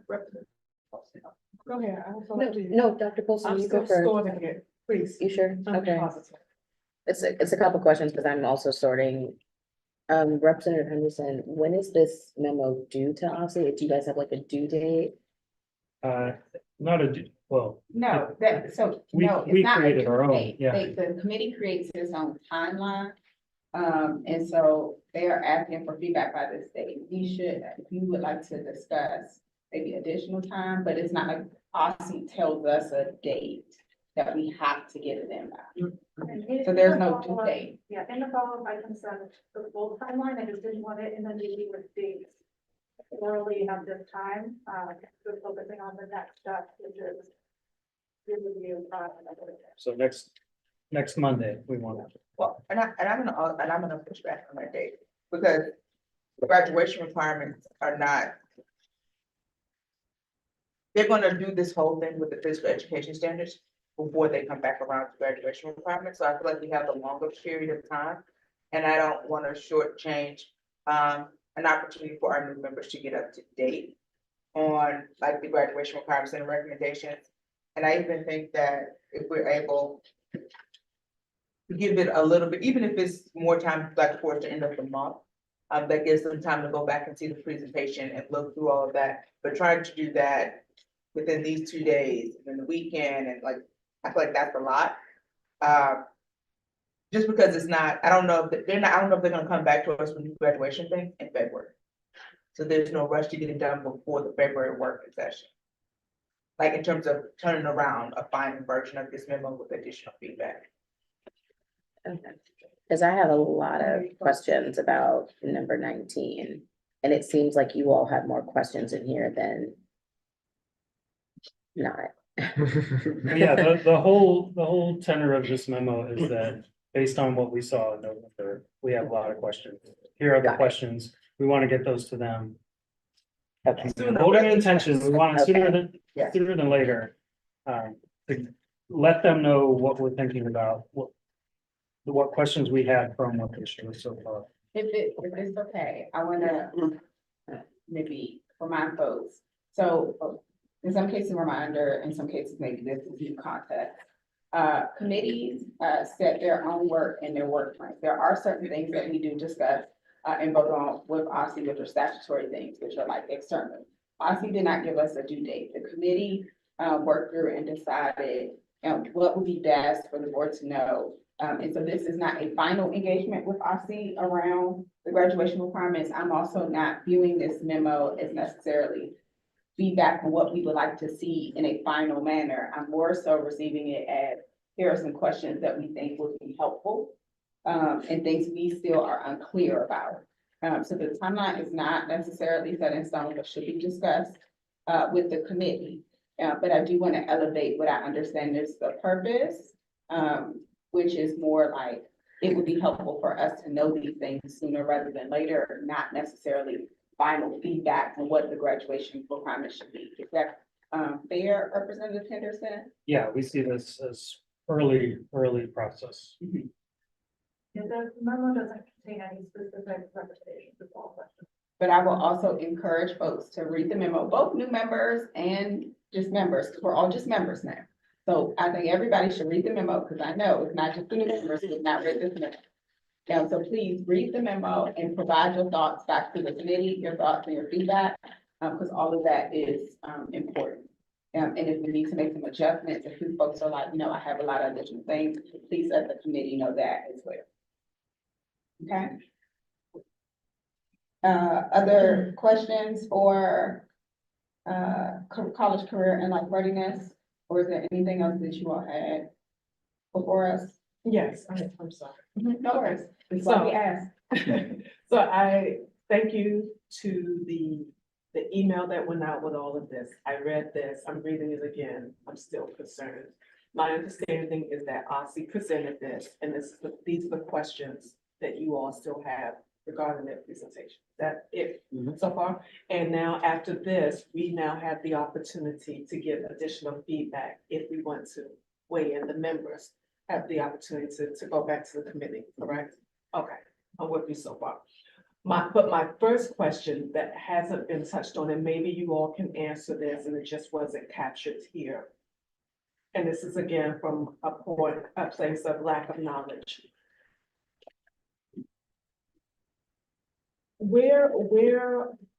What's their source of reference for setting these graduation requirements? Is my question. Does that make sense? It seems like a basic question, but it could be a big question. And if you don't have the answer, you don't have, I'm just asking because let's say that I wanted to write a report on bicycles, right? If there is a city that has an exemplar bicycle program, I would look to them and use their program as a reference for setting my standards on bicycle for my city. So if we are reimagining, my question is, are we reimagining from a place of another school district, either in the US or somewhere else that has an exemplar graduation requirements? So there's a combination of a couple of things that OSSI has done that they've shared with the board. Okay. So before they got to the point where they had a set of graduation recommendations or suggestions for us to look at, about a year ago, they started the process on the graduate profile, where they interviewed stakeholders from the region, from the board, students. They asked us our recommendations, and they interviewed athletes and like different schools and like parents, colleges and universities in the region, and to get really a sense of like, what should the graduate profile look like? And so then they shopped that around. That was open to the public, but that was also, they went and had actual focus groups. They had focus groups with our SAC on the graduate profile. They met with parents, they met with students. Also, just to sort of get some like, are these the things that we want? The graduate profile is not required, but it was a piece of work that OSSI wanted to pick up before they started looking at how do they adjust the graduation requirements. And so they went through that whole process over the fall. And once they'd gotten several rounds of feedback and they're like, this is sort of the final graduate profile. They, based on that, they were able to sit down with the graduation requirements and put together a set of graduation requirements based on the feedback they got for the profiling. They wanted to make sure there were pathways. They had all these different things. And I think one of the things that would be super helpful that we were planning for the retreat that we already have information on is maybe putting together what we call it, a background of all the work that ICS presented to us and shared to us about the work up to this day, so that you all can be on the same page with the other members. I think that would be really helpful. But they also spoke with national experts. So we had a panel on graduation requirements also, that had national experts on it that talked about what some of the different places and states from across the nation, how they've shifted their graduation requirements, and they were exemplary. I think it was from, I'm gonna say Nevada, but different states. Yeah, in there. North Dakota and a few others. Yes. I wanna, you got to where I was going. So we do have a retreat date of February 1st.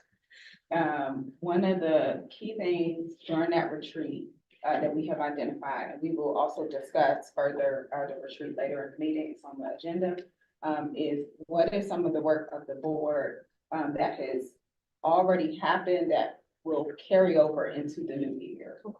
I don't want to give the impression that, because I remember being a new member and all the things, like, right? And so like, we will have time and spaces to discuss, because it's not just that new members may or may not be familiar, but also we have multiple trains moving on the same track. And so sometimes current members also are not always on the same page or can't remember all the things that have been for us. So I do want, like for the committee reports, I do want folks to take a moment outside of this meeting to respond back with some of the things, saying like both, like if there are additional things that are missing from here, if they disagree with anything, if they agree with things, I want them underscored, but also if there are further context that needs to be provided to get people on the same page so they can respond. All of that is on the table as we craft these things together. But I do want to make a note that later in the agenda, we will discuss some of what is helpful for us to work through together for our work for the year. Because it's always a bit of a dump of information. So I want to just appreciate that for everybody. And I want to appreciate this too. I was just trying to have more understanding. So thank you for this to the committee. Thank you. Other questions for this committee? All right, student advisory. I don't know who is presenting for you all today. Representative Barnes. Yes, so we had our meeting on December the 9th, and it was myself, Anna, Ryan, Representative O'Leary, Jen, Darren, and we was joined by Black Swan Academy member Brooklyn Payne. We opened up with doing our school facility, HVAC, seeing, where they are within their, how their air quality is, stuff like that, and a lot of them, not some okay, some okay.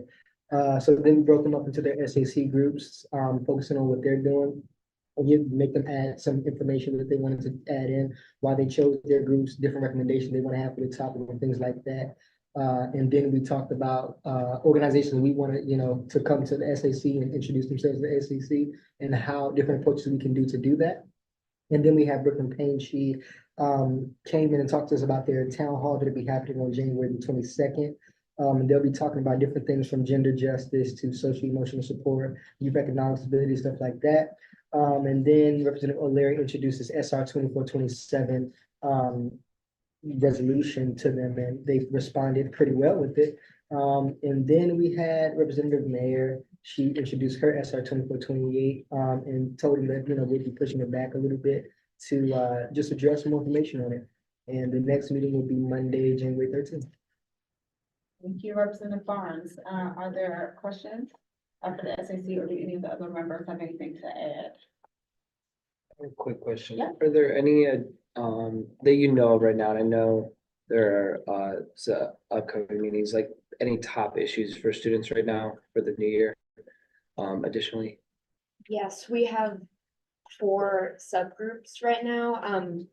The groups are curriculum and content. There's a college and readiness, there's mental health, and there is financial literacy. Those are the 4 niches that we're working on.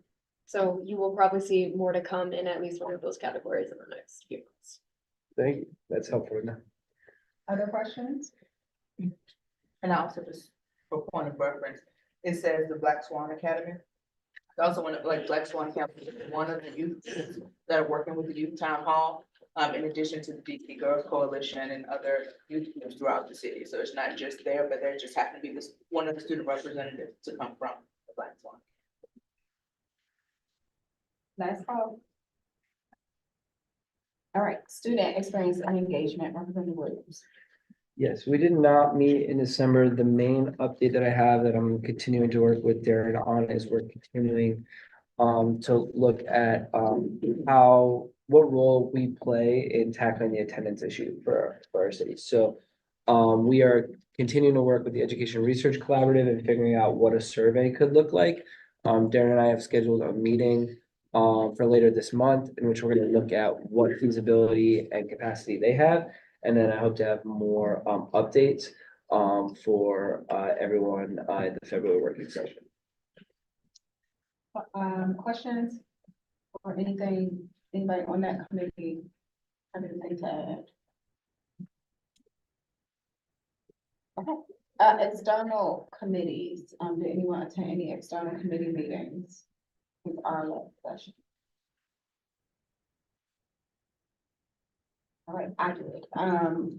Today, the Community Schools Coalition met for folks who need some context around that. OSSI houses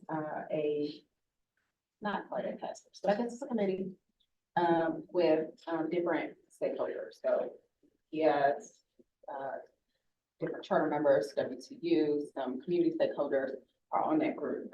One of our pretty much main priority for this year is to protect community school funding in the budget. It's not a secret. That's straight up the directive. For folks who do not know, in particular, the community schools grants that come through OSSI were cut initially by the mayor in last year's budget. And so what we categorize as community schools fall into different, we have different definitions or different funding sources, all the things. This is specifically about the pot of money that there's almost 30 schools that receive community schools funding through OSSI grants.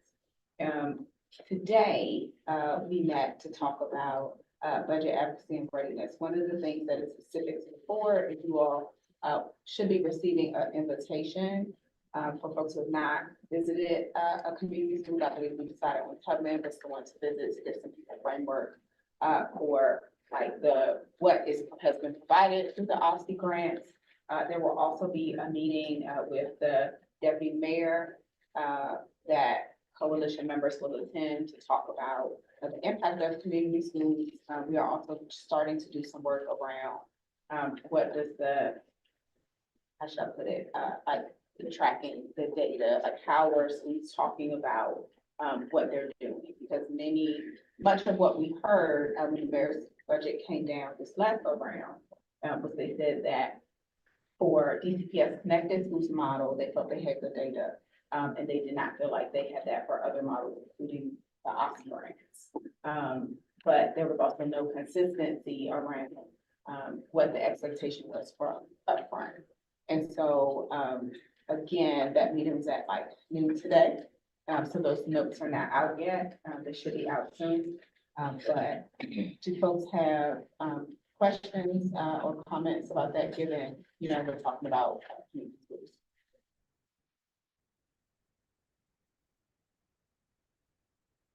I will say the date exactly for because I know folks are trying to keep track of all the dates. The date exactly for Tubman visit has not been set yet, so that's why I did not mention it. Who would that invitation come from? I think it's gonna come from, it might come from Julia Davis, who is the OSSI leader. It might come from someone else, but it will go to all board members. And make sure to like it. Just a quick question, so I understand it. Were these community school models initially funded through open grant funds, like one-time funds? How did those get started? Is it local? Is it federal? And then kind of why is this not part of the ESFF? Through the OEAs? That's a good question. So, as I understand it, these are not COVID funds. these are local funds. OSSI has, most of us know, like, just sets of grant programs that they fund. And so this is existing, pre-pandemic. It is not, yes, I bet we could use different federal sources to fund this. We could do pass-throughs, but the decision we made as we started to cut the budget last year, that particular pot of funding, and grants, was going to be eliminated. When now it was restored by the council, once it was restored by the council, because of the timing, instead of doing another grant solicitation, what they did was they extended the current grantees. And now we're finding also that some of the charter grantees were cut and not renewed. I would say that I am sharing with you what was stated publicly. I am happy to give my opinion, which is, I think part of the difficulty is that folks were looking for funds to cut. And I think that in particular, the argument that was made around what DCPS has connected schools have a more effective model was a bit unfair because there was not, it's not like upfront we had consistency around the model. And I think we should talk a bit about what it means to be a community school, because that is a whole discussion within that community. And so effectiveness can vary, and when I say effectiveness can vary, I don't mean in quality, but what people will mark as the issue they're trying to address. So in one community, it might be attendance and truancy. And that's what the community has rallied around as the thing we need to tackle. In another community, it might be that kids don't read by third grade. So to say that blanket the effectiveness is a really difficult proposition. And I personally think it was used as an excuse to eliminate the funding. Which is why I think the coalition is looking to do some education around what does it mean to have an effective model. How should schools, also education for schools and how they should be sharing out their successes and doing their best to protect funding and have a consistent model so that issues can be addressed within the community. I think in terms of background, and the only reason I would know about this, at the time I was a partnership manager for the National Coalition for Community School in my previous life. That's how we're So when DC Public Schools contracted with the National Coalition to help them to create their model of connected schools. So we met for months to think through what is the mission, how would it be structured. They pulled in national partners, like Baltimore has a thriving community school initiative there. We brought them down, we met for months and we came up for DCPS to build out, but that is something the DCPS administration, Ms. Shanita Burns was heavily involved with helping build that model out. And it was anchored in the team that she led. Because it was, her whole thing was around for DPS schools to build their community schools rooted in community and family engagement. And so they did that, they built the connected schools, and then DCPS took that model with their schools and they applied for federal funds and they were awarded federal funds to continue their work in DCPS. I saw how the good results that they were having and decided to pick up do a grant program to offer it beyond DCPS to some charters and the other DCPS schools that were selected to offer a grant program that other LEAs and other schools could apply to so they can pick up the community school model. But they did not pick up the connected schools model, they picked up the community school frame, which is different. There's a lot of different work went into that. So it isn't as structured, again, as President said. So what around the grant funding, what effect is supposed to look like, what do they need by community school and all of those things. So it's not as tight, but it's like two separate things that happen on two different tracks. So this is Emily Rose Thompson speaking in her individual capacity. I don't want to speak for Oxy or anybody else. But that is not. So the deputy mayor's position was it was not effective. Yeah. Ebony Rose's personal position is that convenient for the reasons we stated before. I do want to, and I apologize, I misspoke. I do want to clarify within, so OSBI has a larger committee. We have been formed a subset, which is more of an advocacy coalition. So my guess is the input that I come from Delia. And so OSBI does not necessarily attend the advocacy committee meetings, but they are aware that we have activity. And so we will keep folks abreast of that. Other questions? Maybe more information is. Right, nobody else has external committee reports. I understand that for the December. State Board Authority Working Group. So the State Board Authority Working Group was established in November and began meeting in December. There is a report out from the larger meeting. I think I'm happy to summarize, because it's not the lead, it's the first meeting. The State Board Authority Working Group was charged with visiting 3 things. About State Board Authority, we added a 4th consideration, which is just like cleanup of the statute, because currently there are things in the statute that we do not do. Because the statute was written pre-para. I'm sorry, yeah, pre-para. So things like authorized charters, we do not do, but it says that the State Board does those things. So that is the 4th thing that we as a committee discussed that we would like to consider. We are committed to exploring, especially since I would say, and Representative Goulet, correct me if this does not accurately capture your thoughts, that we have had federal changes, the climate's different, and what are responsible suggestions we should make. And that committee consists of myself, Representative Goulet, and Representative Goulet. So we just had our initial meeting. At our next meeting, what we agreed to is that we will do a bit of a recap of what the governance committee, like not just the purpose of that, but the things that came out of that and the why, so that we as committee members can be on the same page before we dive into suggestions for the board. Later, Henderson, did I miss anything? If there's a longer, more formal version of that in folks' materials, do people have questions? All right, and those meetings are, recorded, and people can see the links. If there are no other committee report outs, I'm gonna move us on to business and other discussion. I want to ask members if they have any additional items of new business to add to the following list. And so folks know the list is made up because Director Butler sent your email. We asked for things, but we will also ask for things here. So far on our list for new business, I have State Board Retreat, annual report overview, and then I have optional leadership collection speech. I see Representative Goulet and I see Representative Ting and Representative Henderson in that order. So the 2 items I would ask to be added to the list would be the reintroduction of our school nurse legislation. Okay. And then the introduction of the ending of legacy admissions and donor preferences. Legislation introduction, we moved the resolution on that, but this would be the accompanying bill. So a discussion of those 2. Okay. Representative Ting? 3 small items. One, Oh, 3, okay. Want to make sure I heard that correctly. I have, yeah, sorry, I should have introduced it a little earlier. I was super busy.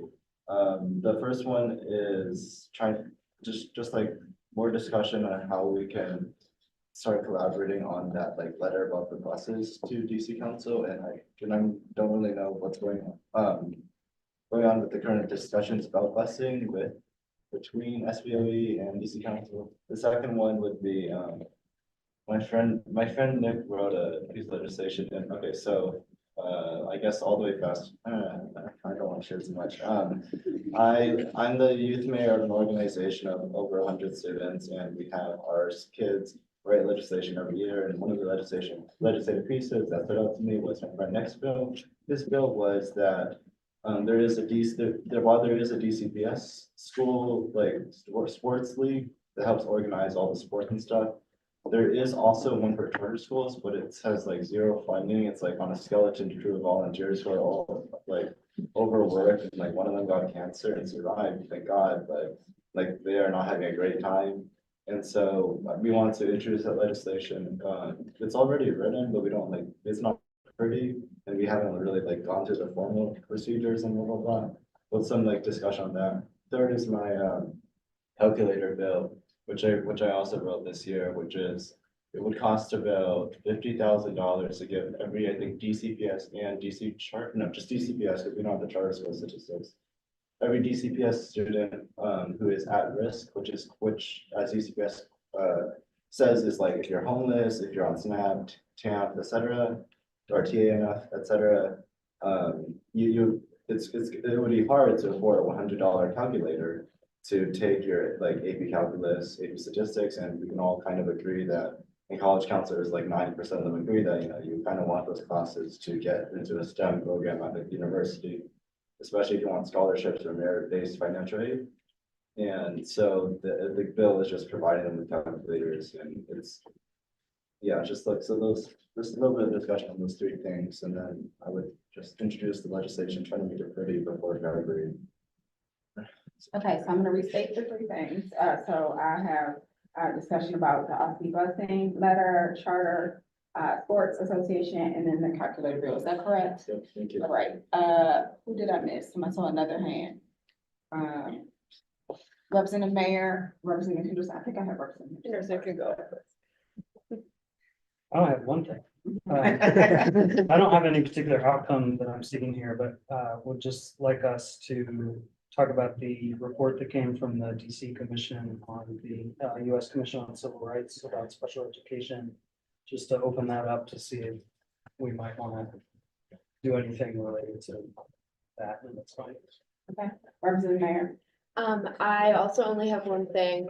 I would just like to keep the HVAC resolution on the radar and say that I am continuing to work with the staff both before this panel, and then we'll look at what we learned from the panel to keep that going, and wanted to make sure that that stays on what you guys are thinking about and consider. All right, so, clarification, Representative Mayor, you want to have discussion about that? Or you No, I just want to a friendly reminder. Just reminder. All right. So I got one more. I was just about to So it's not restate and ask if there longer. was, I do this every month, I never did it. I was about to restate and ask if there was anything else. You wanna give me the anything else before I restate, so we know what the list is thus far? Thank you. Anything else, Representative Chang? Yeah, so my anything else is a very predictable anything else, which is, would love if the board would consider a resolution on literacy again, leading up to this March budget. Providing context on what we've done so far, how far we've gone, and how short our shortcomings to fulfill what I think we need to do within the next few years, which is actually fully fund the recommendations that we've put forward through OSSI's early literacy task force, which, recommended K-5, 4 buckets of recommendations. We've funded partially 2 of those 4 buckets for just kindergarten in this last iteration. And so would love to encourage the mayor and council to fund the rest in this next cycle. Okay, so I'm gonna restate what's on the list with re-intro of school nursing, legacy admissions, possible legislation, OSSI busing letter, Charter School Sports Association, calculator bill, SPED report discussion, HVAC resolution, and literacy resolution. I'm gonna ask if there's anything else, and I'm gonna remind folks that you do not need to pitch me. You just need to say what you want to discuss. And then we will have the discussion. It's not, it doesn't have to be approved. I'm just asking for the second, okay? So I'm asking, is there anything else folks would like to discuss in the business? Yes. Mandated training for all teachers in regards to SPED, so maybe we could. Mandated teacher training. All right, let's start the discussion. All right, Representative Delay has stepped out, so I'm gonna skip down to the bus letter. Okay, so the first thing is, I don't really know how. Are we gonna start with the regular, all the other things on the new business? Oh, yeah, I'm gonna start the regular stuff. Just the board retreat, the annual report. Did we skip? Oh, yeah, I thought this was a list. No, I mean, we can start there again. So state what retreat. So we now have like 15 things. On the thing, so this is why I'm like, keep it moving. I mean, no offense, I really just mean like, keep it moving, because we about to be out here on black ice together. All right, let's move quickly, member retreat, so Director Butler. Yeah, so the logistics, again, you all should already have a calendar invite. The feedback in terms of content that we've gotten so far from you all who took the retreat survey some building code, like you all to get to know each other, just new iteration of the board. An identification of 2025-22 set like strategic priorities around the things that matter most to this iteration of the board. Board committees and structure to have some discussion of what that looks like after you all have talked about discovery, and priorities. Recap of the continuing board work from the last period is in there, then a communications and media training stint. Is there something else you all would like to see at the retreat that is not here? I will say, the retreat is a closed meeting. There are minutes, but this meeting is not open to the public. And I will note this list came from members, what members have already submitted. Representative Lund. What I would love to have a discussion of is, I don't know if it was executive director, but one of you referenced that we have kind of a timeline of OSSI's recommended. Now, I'm not sure if I'm expressing this correctly, but curriculum changes that they're proposing and standard changes, like if they have over a period of time. I think it'd be really helpful to kind of look holistically at that, just so we can all get a picture of what OSSI is recommending over a period of time, so that we can plan our priorities as a board. I don't know if I'm expressing that correctly. There is a list of standards, but OSSI hasn't recommended which ones come first, second, or last. They just listed, these are the last time a particular set of standards have been updated. So it doesn't say that, OSSI has not told us, we I thought recommend. they have like a priority list on it. Well, No. like, I think, so what we did is we had our staff and the OSSI staff meet, like Kathleen was, one of the staff members, who were present, and talk about like how we would make those decisions and then kind of chart out the course of the year. I would say that, we currently are still in interim superintendent status, which I think makes, some of the things that have been decided a bit, tenuous, but happy to share, what we know, is proposed over the next year, and then some of the, mapping that folks have done around like how old different standards are, because there are like some national requirements that say like every 7 years we update X, Y, and Z standards. So we can share some of that thinking with the board, but I do always want to note that, of course, we do not know who the superintendent will be. So I don't want to express it as like a commitment from OSSI. I just feel it would be very valuable, because there may be things that we saw farther on the horizon that as we look at it, we're like, that really is more urgent. We're hearing from parents that needs to be revised sooner. And even though we can't require OSSI to initiate that process, we could encourage the new superintendent to maybe shift things around and focus on that. So I just feel that would be useful, because it really falls in with what we can specifically do as a board within our defined powers. And I think we can share some of that within the structure, help us to talk about the strategic priorities. Other thoughts? Or questions about any of the topics? Representative Barnes. Can we come? Let's do Yes, it. you can. Expected to come. You are invited. You are invited. It's on your calendar already. And, okay, so that's the case then, okay, two things, so would there be something, talking about like digital media, anywhere involved in there, because as we progress, we just gotta, Hannah's favorite thing, the cell phone policy. So with that, like, I think, the content that should be under either communication and media should be evolving around digital literacy or, For board members? yeah, just so that they can understand like a sense of like what is currently happening in the moment. I mean, I hope that makes sense. What you're saying makes sense, your idea makes sense. I do want to clarify, this bullet point though.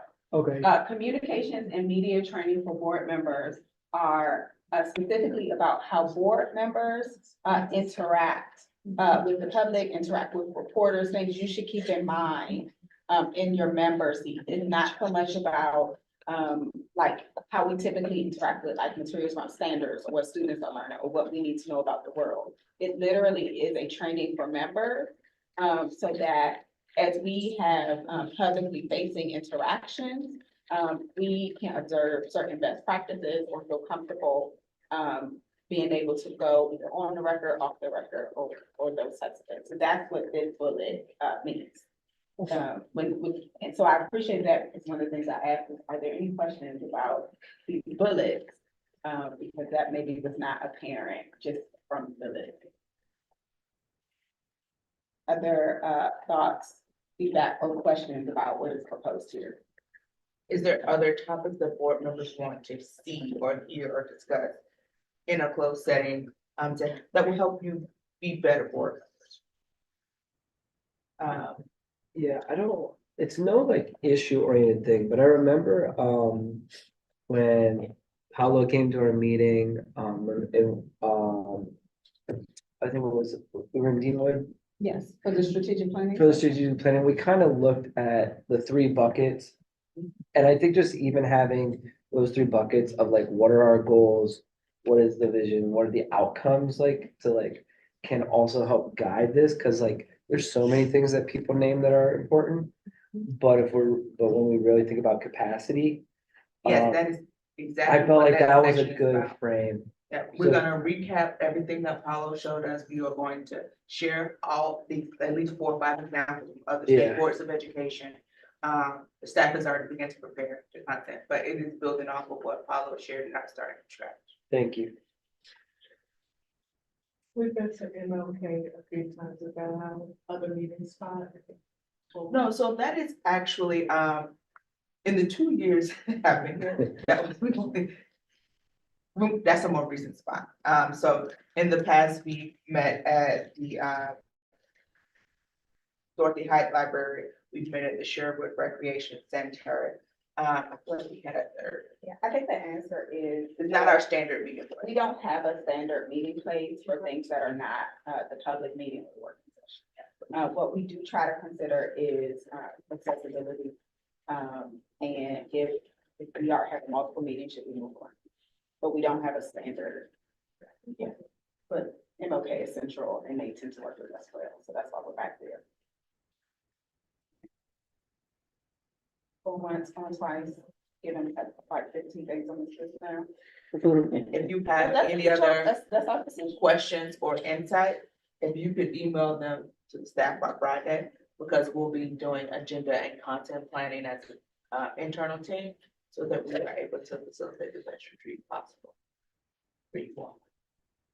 I'm wondering, and feel free to say no, but it might be more efficient if what you could send us something that we could give feedback. As opposed to the opposite, so that we can kind of see things. Did you just ask for more ideas for the? Well, if there are more topics. Oh, Is oh, anything I misheard. different from this? Yeah, like, oh, we tend to not give you all the retreat before the retreat. Gotcha, People don't pay okay. attention at the retreat. I just misheard. Yeah, sorry about that. We try to, yeah. Just trust it to be an experience. All right, so it doesn't sound like there's anything else. I'm going to move on to annual report overview. I'm gonna stay with the executive director Butler, she's keeping us. And I would return it over. That's me, yeah, for this section. I should have a slide before this, actually, Director Butler. I don't know how to work it. All right, well, or we could just look at these lovely photos from the teacher There appreciation we event. go. Okay, thank you. So I'm gonna be brief as usual, but I really just wanted to provide you all with a high level overview of our 2024 annual report. Especially because we do have the new members here this evening. So just in general, the state board produces an annual report every calendar year to highlight everything we did in that calendar year, including some of the agency specific signature items that are on this list.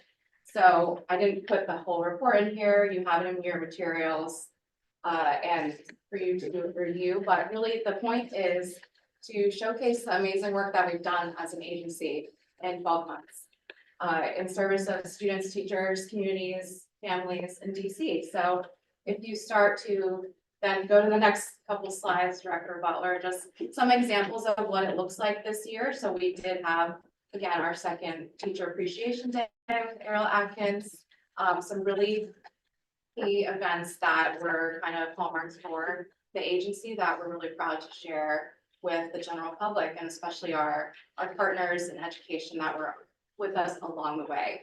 You go to the next, just the next slide, for example, the celebration of service. So for most of these sections, there are write-ups of what this was and who was there, et cetera.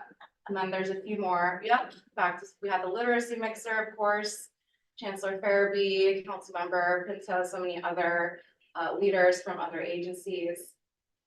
And the next slide again is just another collage of photos. We have the photo of you all with Dr. Grant at her last meeting.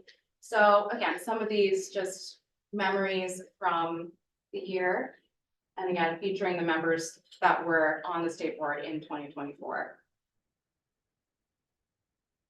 This is us at staff and members at community events. So again, somebody asked like, what does the state board do? This is some of what we do. We go out to EdFest, back to school events, get into the community for you all as elected members to meet the community members and let them know that our agency is there as a support. And of course, we had the NASB conference and President Thompson and former Student Representative Taylor Washington being awarded by NASB, which we're very proud of as well. So again, these are just a few examples of the snapshots that are included for the annual report this year. I think the main feedback that we are asking for, which I have on this slide, is if there's anything missing or if there are photos or content that you would like to share as you're reviewing. Again, it may not, I would suggest looking at the digital version so you can kind of see it all together in its glory. But I would also welcome any feedback before the end of this week, before I will open up to questions. Before we finalize this, because the next step is you all voting on the final draft at the public meeting. So assuming it passes, then we'll publish it to our website and start sharing it with all the partners and collaborators. So before I open up to questions, I just want to say thank you, especially to the policy and research team, Darren, Kathleen, and Karuna, for writing the content with me. And thanks to Director Butler, all of the members and staff for just helping bring this to life. Any I will questions? say, this is the first time in the 2 years that I've been here, the annual report's been done on time. I run a tight ship, Great job, members. Jen. I run a tight ship. Yes, representing. I just wanted to say, like, I skimmed it and it looks really good. Thank you. Appreciate that. I want to thank our vendor too that we work with. They did both the 2023 and 2024 annual report, copy editing, design. So yeah, this is not fully in-house. And you'll see that it contains every resolution that the state board passed is also in here, every publication that the state board published during last year, it mentions those. So it's not just pretty pictures, but it's also some of the committee and committee work that the committees produce are also in here too. Folks have questions or immediate suggestions, with a reminder that you can reach out to Jim between now and the end of the week. If you have additional photos or things like that, please share them with Jim via email. Yes. I just want to say that I really like the student sweatshirts.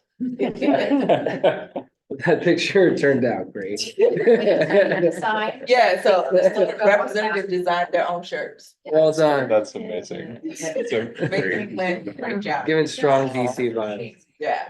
Oh. I'm a representative. Hey, man. I better get it. Thank you.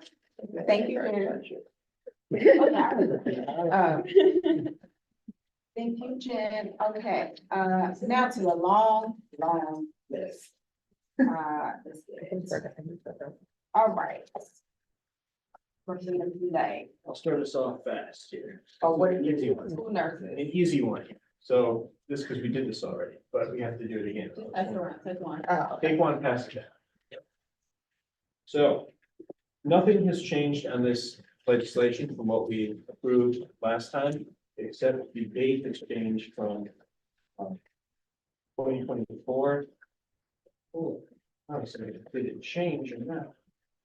Yeah, yes. Yeah, you know what, I actually need to change it in both places there. I'm annoyed with myself for missing it down below. Section 101, I have to change it. But the, which I will do.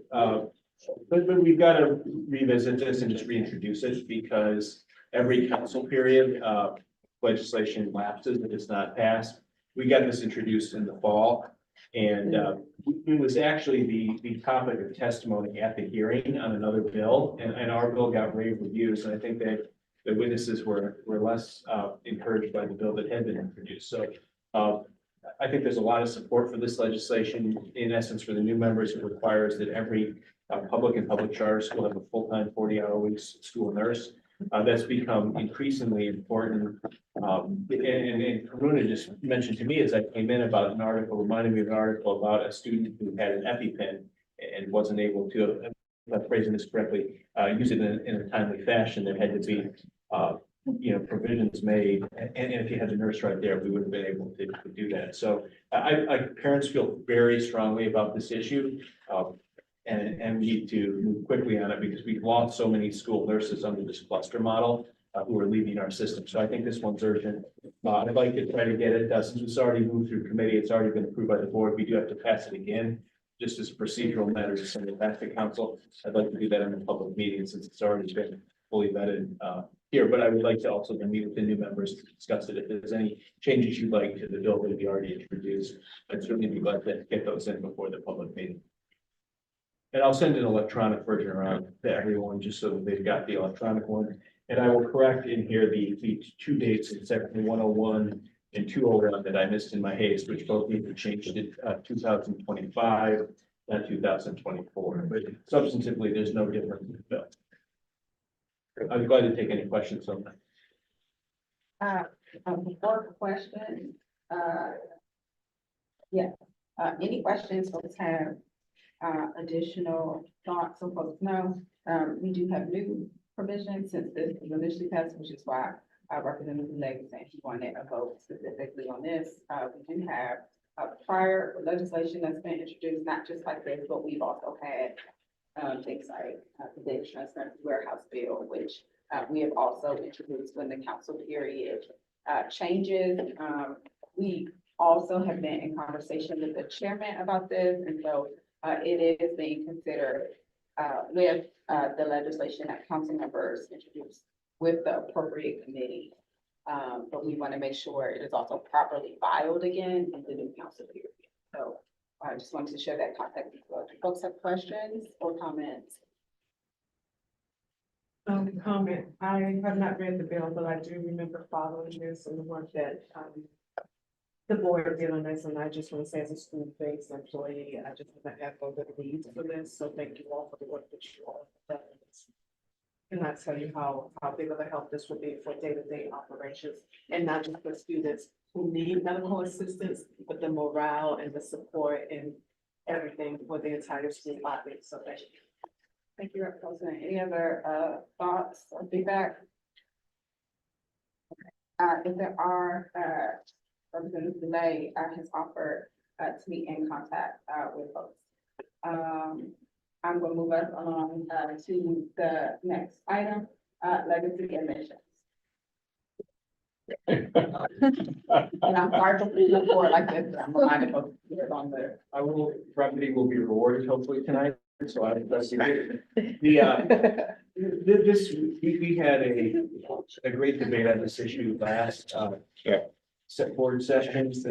We had amazing leaders from Georgetown University on the youth come down, speak about the importance of, in the wake of the Harvard decision by the Supreme Court to eliminate affirmative action preferences for colleges and universities, that we shouldn't have something working against our students who come from disadvantaged means. And having donor preferences for wealthy donors, having legacy admissions are things that work against students in the District of Columbia who may come from disadvantaged backgrounds but needed fair access to our colleges and universities. So this is about fairness, equity, and admissions. California, since we passed our resolution, California has moved to eliminate legacy admissions and donor preferences, and that we're seeing more and more states do that because it's simply not fair to have something that works against equity in our college admissions, which these do. They work for the status quo.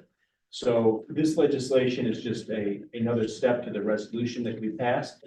The only difference in substance at all to this would be that we did change the 30% on the Pell Grants from being Pell eligibility to receiving Pell Grants. And the reason for that is the federal government recently expanded eligibility for Pell Grants rather drastically without expanding resources. So a university in this case, could have a large number of Pell eligible students who haven't received grants and then get an exception to it. That's not what we want. We didn't see then any difference in the number of universities that would qualify for the exception. For Pell eligibility versus Pell Grants. So it wouldn't impact universities in the district, but we didn't want to create a loophole that would give a university that really didn't have a lot of actually students on Pell Grants an exception to allow them to continue the legacy and donor preferences. 30% would qualify a lot of our universities in the city, including there was concern about whether Howard would qualify, and they do well above the 30% threshold. Of students on Pell Grants, so they would continue to be able to offer donor and legacy preferences if they chose to, because they're already doing really above and beyond to try to bring in students from disadvantaged backgrounds. So I think this is a great legislation, but again, I would love to get comments on it, feedback. And then would this, President Thompson, go through then a committee, or would it go directly to a vote? Given that we voted on the resolution, I'm not sure how that works if the legislation comes separately from the resolution. What's your preference? Well, we don't have to send it through committee. We now have regulations about like the things shifting together. Yeah. And we don't currently have committee. I think it's a question of how much feedback folks have. Honestly, because if it needs a lot of work, I would prefer to refer to committee so that facilitates that work, but I don't know, especially not having even looked at it yet. I want to give folks a chance to respond and see, And So I'm looking at it from a capacity standpoint since it's coming separately. And I'm flexible on that. If folks within the next week read it and everyone's comfortable, who didn't have I think there was some policy disagreements about that, which I think were understandable on the issue. But, given that those are probably still there, if there's concerns about the drafting of the bill, any of the provisions in the bill that are complex and need more time, then I would certainly be willing to wait. But I think with the momentum we're seeing from other states right now, and the fact that the board's vote was overwhelmingly in support of ending legacy emissions and donor preferences, I would love to get this on the agenda for the vote, but only if we're ready. So I'll just follow your lead on what you. My one question would be, you would like this considered at which meeting, not next week's meeting? I mean, I would love the nurse bill at the next meeting, because we've already done it before, we should get it right back out there.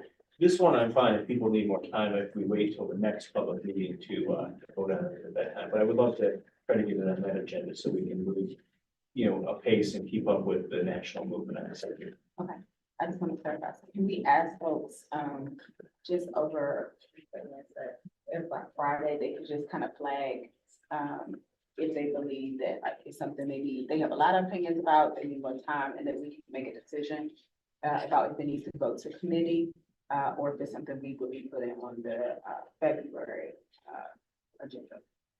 Like, I'm not asking you to tell me all your things and have full thoughts. I'm just asking you to tell me how much time do we need, how much work do we need, where are we thinking about this? And I'll commit to sending an electronic copy of the bill to all members, so that way if they do have changes, they can send them to me electronically. We can work with the staff to get them. If you could actually send those to staff and we can put them on SharePoint, and so people can add their comments electronically there, and you can see them at the same time when people enter them, and we can have them sent out in the follow-up that goes out tomorrow to all, or to the board regarding this meeting. That'd be terrific. When we say them, I just want to be clear, when we say them sent out, we will send the links to this out to everybody. Okay. I still want folks to tell me how much time they would like, if they want committee, if they want the thing. Okay.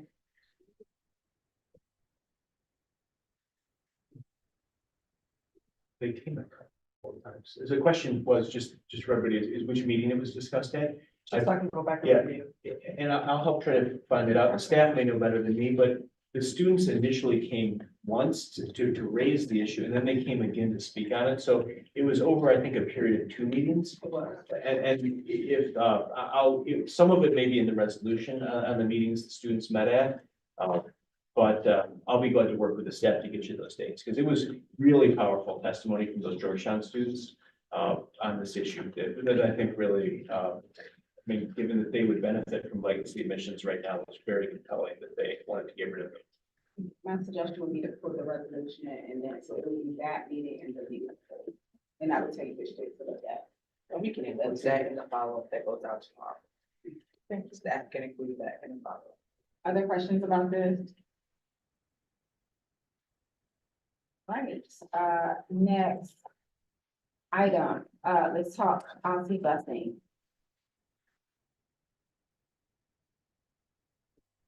Not all at once.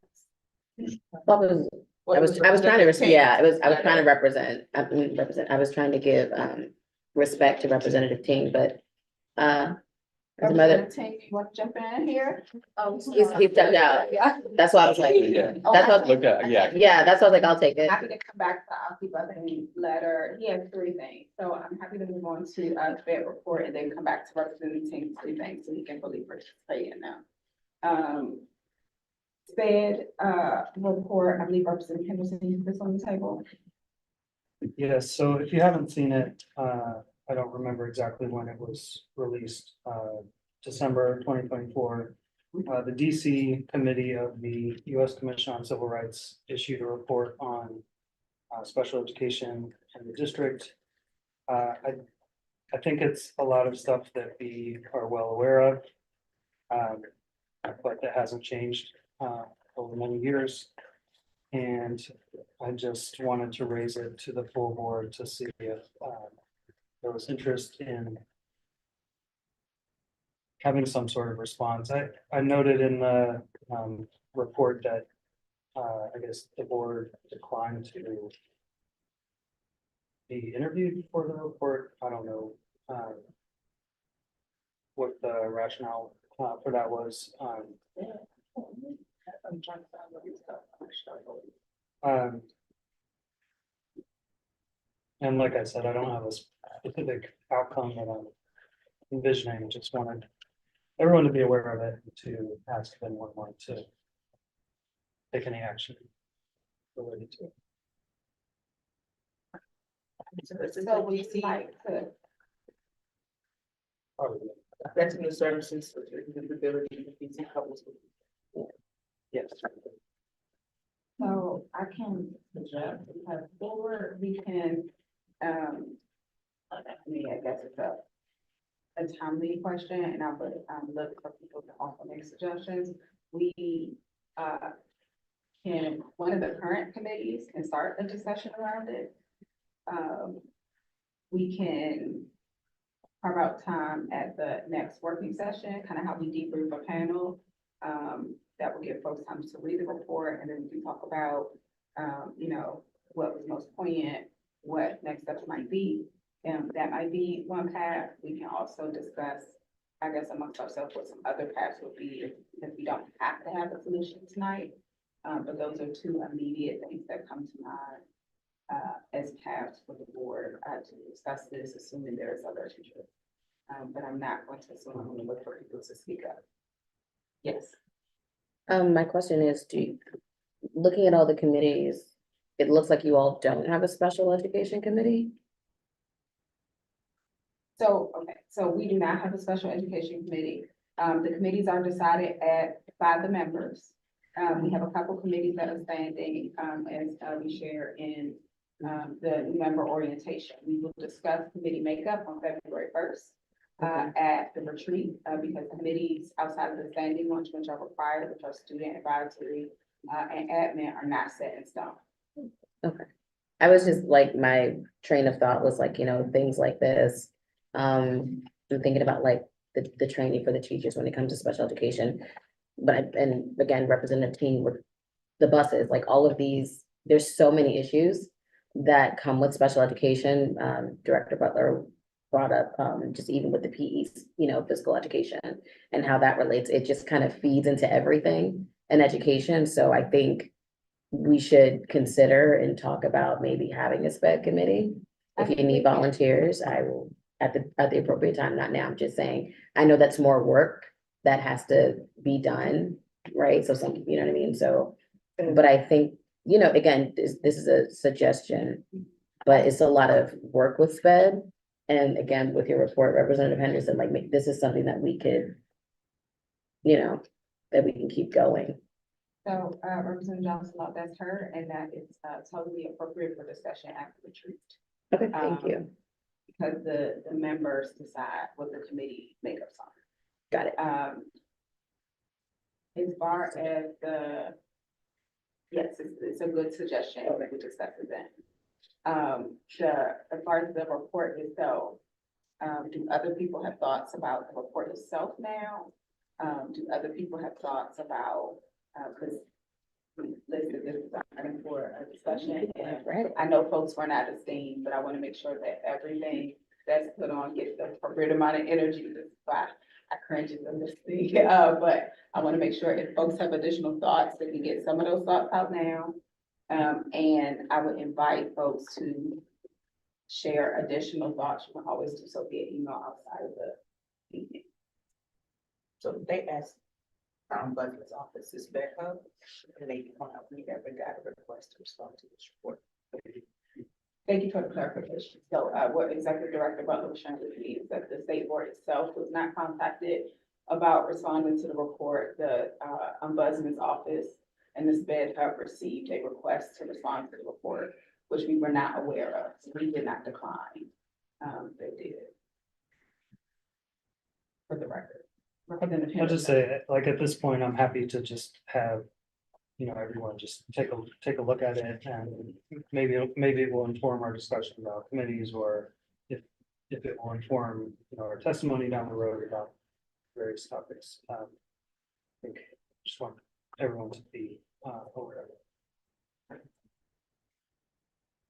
Right, if there is nothing else on this topic, I think I am going backwards to the three things from Representative Ting. We are starting with the busing letter.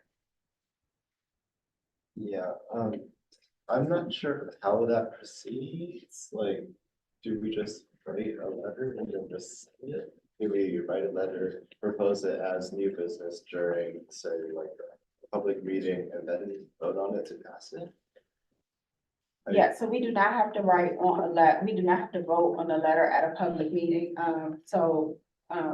This is one of the reasons I said, given what was stated about the sense of urgency and all the things, we would not have to wait.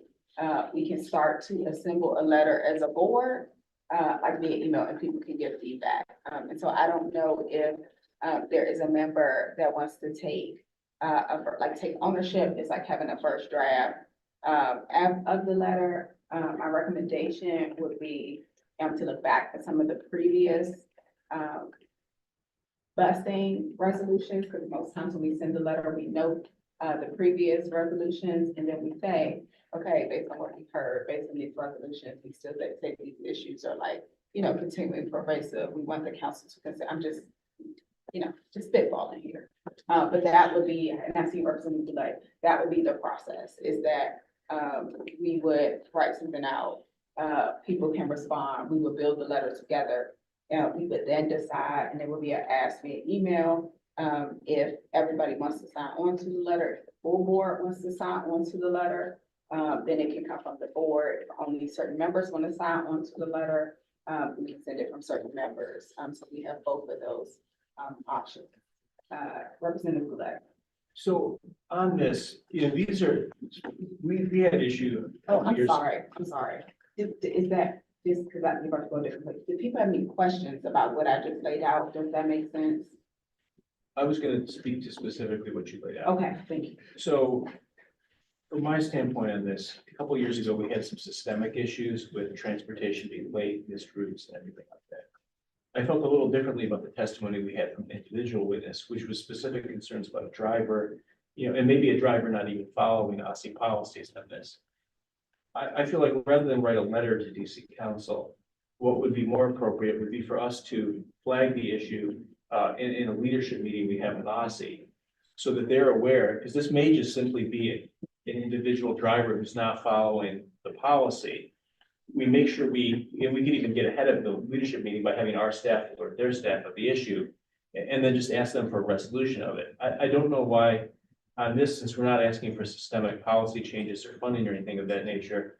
And maybe we are broader, but specifically on that testimony, I feel like that's something that we could even connect staff to staff on and make sure it's resolved. I don't know why a letter to DC Council would even be needed, because we can reach out to our sister agency ourselves on it. I think if we are concerned about systemic issues, then we've got the ability to put together testimony, on behalf of the board and testify at DC Council, at the OSCE hearing, related to our concerns, or submit written testimony. So I'm not sure what a letter at this time, whether that's needed right now, or if it's just communications with the agency, because I think we can do those without a letter. But that's just my thoughts on it. So, I think it is still a system issue. Based on feedback I get from families, and also, it's in that report that I referenced, produced also, so. I think it is more than just resolving the one-off, issues, still.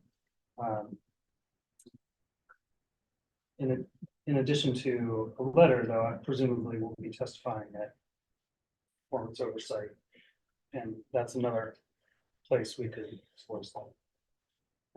yeah, I was going to, and I don't want to speak for,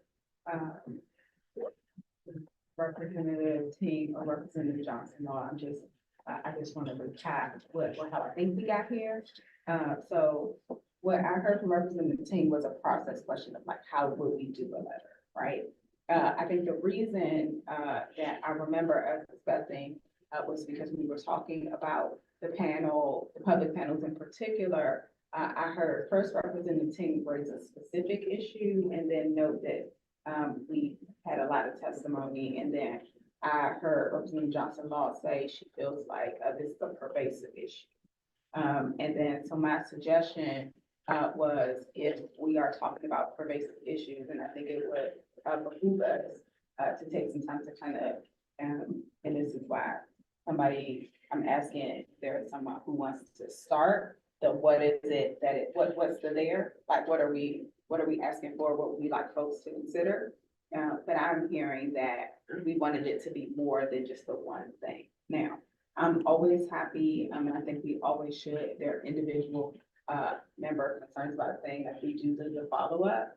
And I do not want to couch this as a alternative to performance oversight testimony. I think this would be in addition to, just to clarify, Representative Johnson. Thank you, Madam President. I have a suggestion, solution oriented. Would it be helpful for the board to just give you all some bullet points about what the issues are, and then maybe we could start a letter off of that? Would that be helpful? Because there's multiple issues, right? There's the stipend issue, there's the amount of drivers issue. Frankly, there's a training issue. I'm sure you all heard a child was assaulted on the bus by a stranger. That was led. Wait time issue. There's a wait time issue. There are multiple issues, unfortunately, happening with the bus at the same time. As you all know, schools were open today. Ask me if students got to school. No, they didn't. So there's so many different issues. So I don't mind putting together some bullet points to help start something, or is that protocol? Is that out of protocol, or is that? No, it's not. I think, and this is why I listed, like when the question was asked, how do we do it? I listed the how do we do it. And then I asked, is there a member who wants to do exactly what you just described? And then I also asked, I suggested there are some of the places for reference. So the answer is that is aligned to what I was suggesting to Representative Teague would be the next step. Got it, okay. Because I understood what you all were sharing as a larger thing than the one-off incident. And so if you are volunteering to do that, I'm happy to make sure that you all are supported in doing that. Representative Williams. Yeah, I have a suggestion. And because I think the report speaks to like how a lot of this stuff is continuous and systemic. And like the list of issues, as we know, is very long. The things that I found most effective has been when like Dr. Grant previously, or like Aussie directly responds to them, because like these challenges of shortages in drivers and trainings and other things like they're not just plaguing us, like they're acute here, but they are national. So I'm just wondering if we could maybe send a request directly to interim superintendent to ask her to address them and just to give a status update. And that would be most efficient to then be able to like say, use the report as leverage. To ask her to kind of weigh in and update the board on this issue because of the constituent concerns that we've received. Yeah, I think what I'm gonna ask, is that, Representative Johnson Law has volunteered. I'm gonna ask Representative King to be in support as well, is that let's start the list. And so that way we know what actions we want to take with the list and folks can give feedback and be on the same page. So we can decide if the appropriate step is a follow-up to superintendent, or the appropriate, next step is a follow-up to council. And so I don't think we have to commit to the destination today, but it sounds like, we can at least agree, that there is it is a larger systemic couple of things. We want to make sure we're on the same page about what we want to communicate now, and then we should decide who we should communicate it to. Because again, this came out of the earlier discussion about the suggestion for a panel, and maybe as we make that list, we decide another path forward, but if it's okay, can we start the list, which I think will help us make some decisions? Yeah, Yes. or other recommendations? That way we know what we're. Yeah, I don't all think that on the same page route about. hurts. I think the only thing we lose there to an extent is time, and so I don't want us to be hasty, and I want us to be all on the same page with identifying the issues. I'm wondering if at whatever point you're able to work on that, with representing, we're able to weigh in, that maybe we can even just correspond via email so that it doesn't delay another month. That is exactly the suggestion. Yeah, okay. So, is there something, help me understand if there's something different with timing that you are thinking about? Because I'm saying we can start, like, Representative Johnson Law is gonna start to put the content into place. Representative Ting is going to assist with that. We will support her because, of course, she's a new board member, and certain things like resolutions, and other references, we will make sure she gets that support. That will then be shared out via email, so folks can respond back. Folks will respond back as the list starts to take shape, as the content starts to take shape. We can then also discuss via email, okay, based on this, the best route is to share it with the office superintendent, because these are just status update issues that we've already listed these in the resolution. Or maybe we find out there's a couple of new things and we want to highlight some of them, you know what I mean? Like, but we have to start somewhere. And right now, we're not all looking at a thing together. And so I think my suggestion, is to start, and to continue to be in conversation, which I think is also what you're suggesting. Yeah, I'm there with that approach. And we will follow up with you to make sure you're supported and doing that. Thanks. Thank you, everyone. And that's a point of reference, so like the staff is also will include that in the follow-up email that goes out tomorrow. They send out action items for each member, they tag you by name, so people will know you're on the same page collectively. I like it. Every like it. meeting, every meeting, even if there's a public meeting and you say, I want to follow up with so people will be flagged in. All right, so, and tag. Okay, Charter Sports, Association, next thing. Yeah, so I guess I mostly introduced the intent. A lot of he wrote a lot of language, of course, when he presented his legislation out of conference. What I would do is grab all that language, continue talking with him. I talk with him frequently, continue talking with him, and maybe connect with the policy staff to make it look nice and pretty for like the resolution. Give it those like white and red colors. Resolution. And then after that, introduce it during a working session, probably February working session. And then I'm just sharing this with like the general, in case anybody has any other feedback, experiences, or just giving it the light of the day. So now, I'm just gonna state, because I know people have some issue hearing, so, Representative, Ting shared that he is, been working with another student. So I believe this is is that the DCYAG that you want to, or is that the Yeah, one? DC Youth and Government, yeah. Yes, okay, youth and government. So youth and government has been working on this issue. He would like, the state board to also consider, the idea that there should be, funding for, the charter association sports. And he sounds like he is going to work to bring us some materials around that for the next working session. Yeah. And so he is letting us know, that that is something we should look forward to at the next working session. Is that correct? Perfect, yeah, thank you. All right. Questions, for Representative Ting? Yes. Just real quickly on this, you mentioned, I think, doing a resolution, possibly a bill too. I think if it's already established, you may not need to go the route of a bill, but I think a resolution would be a way to, highlight the need for funding. So I think what we would be, it doesn't appear advocating for like a change in the DC code if this already exists. So I think if you do a resolution discussing kind of the inadequacies of the resources it has and the need for additional resources, we could do a resolution to support that in the budget. And I would definitely be on board with that because I would love to see, more youth access to sports, but I don't think you need to go as far as doing a bill. I think a resolution would suffice because you're really just looking for adequate resources for something that's already established. So I would just recommend that route. Other feedback or questions?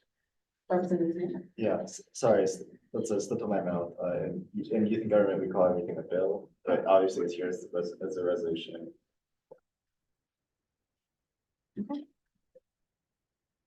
All right, if there is nothing else, around, the sports association, I believe the next thing is, calculators. I'm coming back to you, Representative.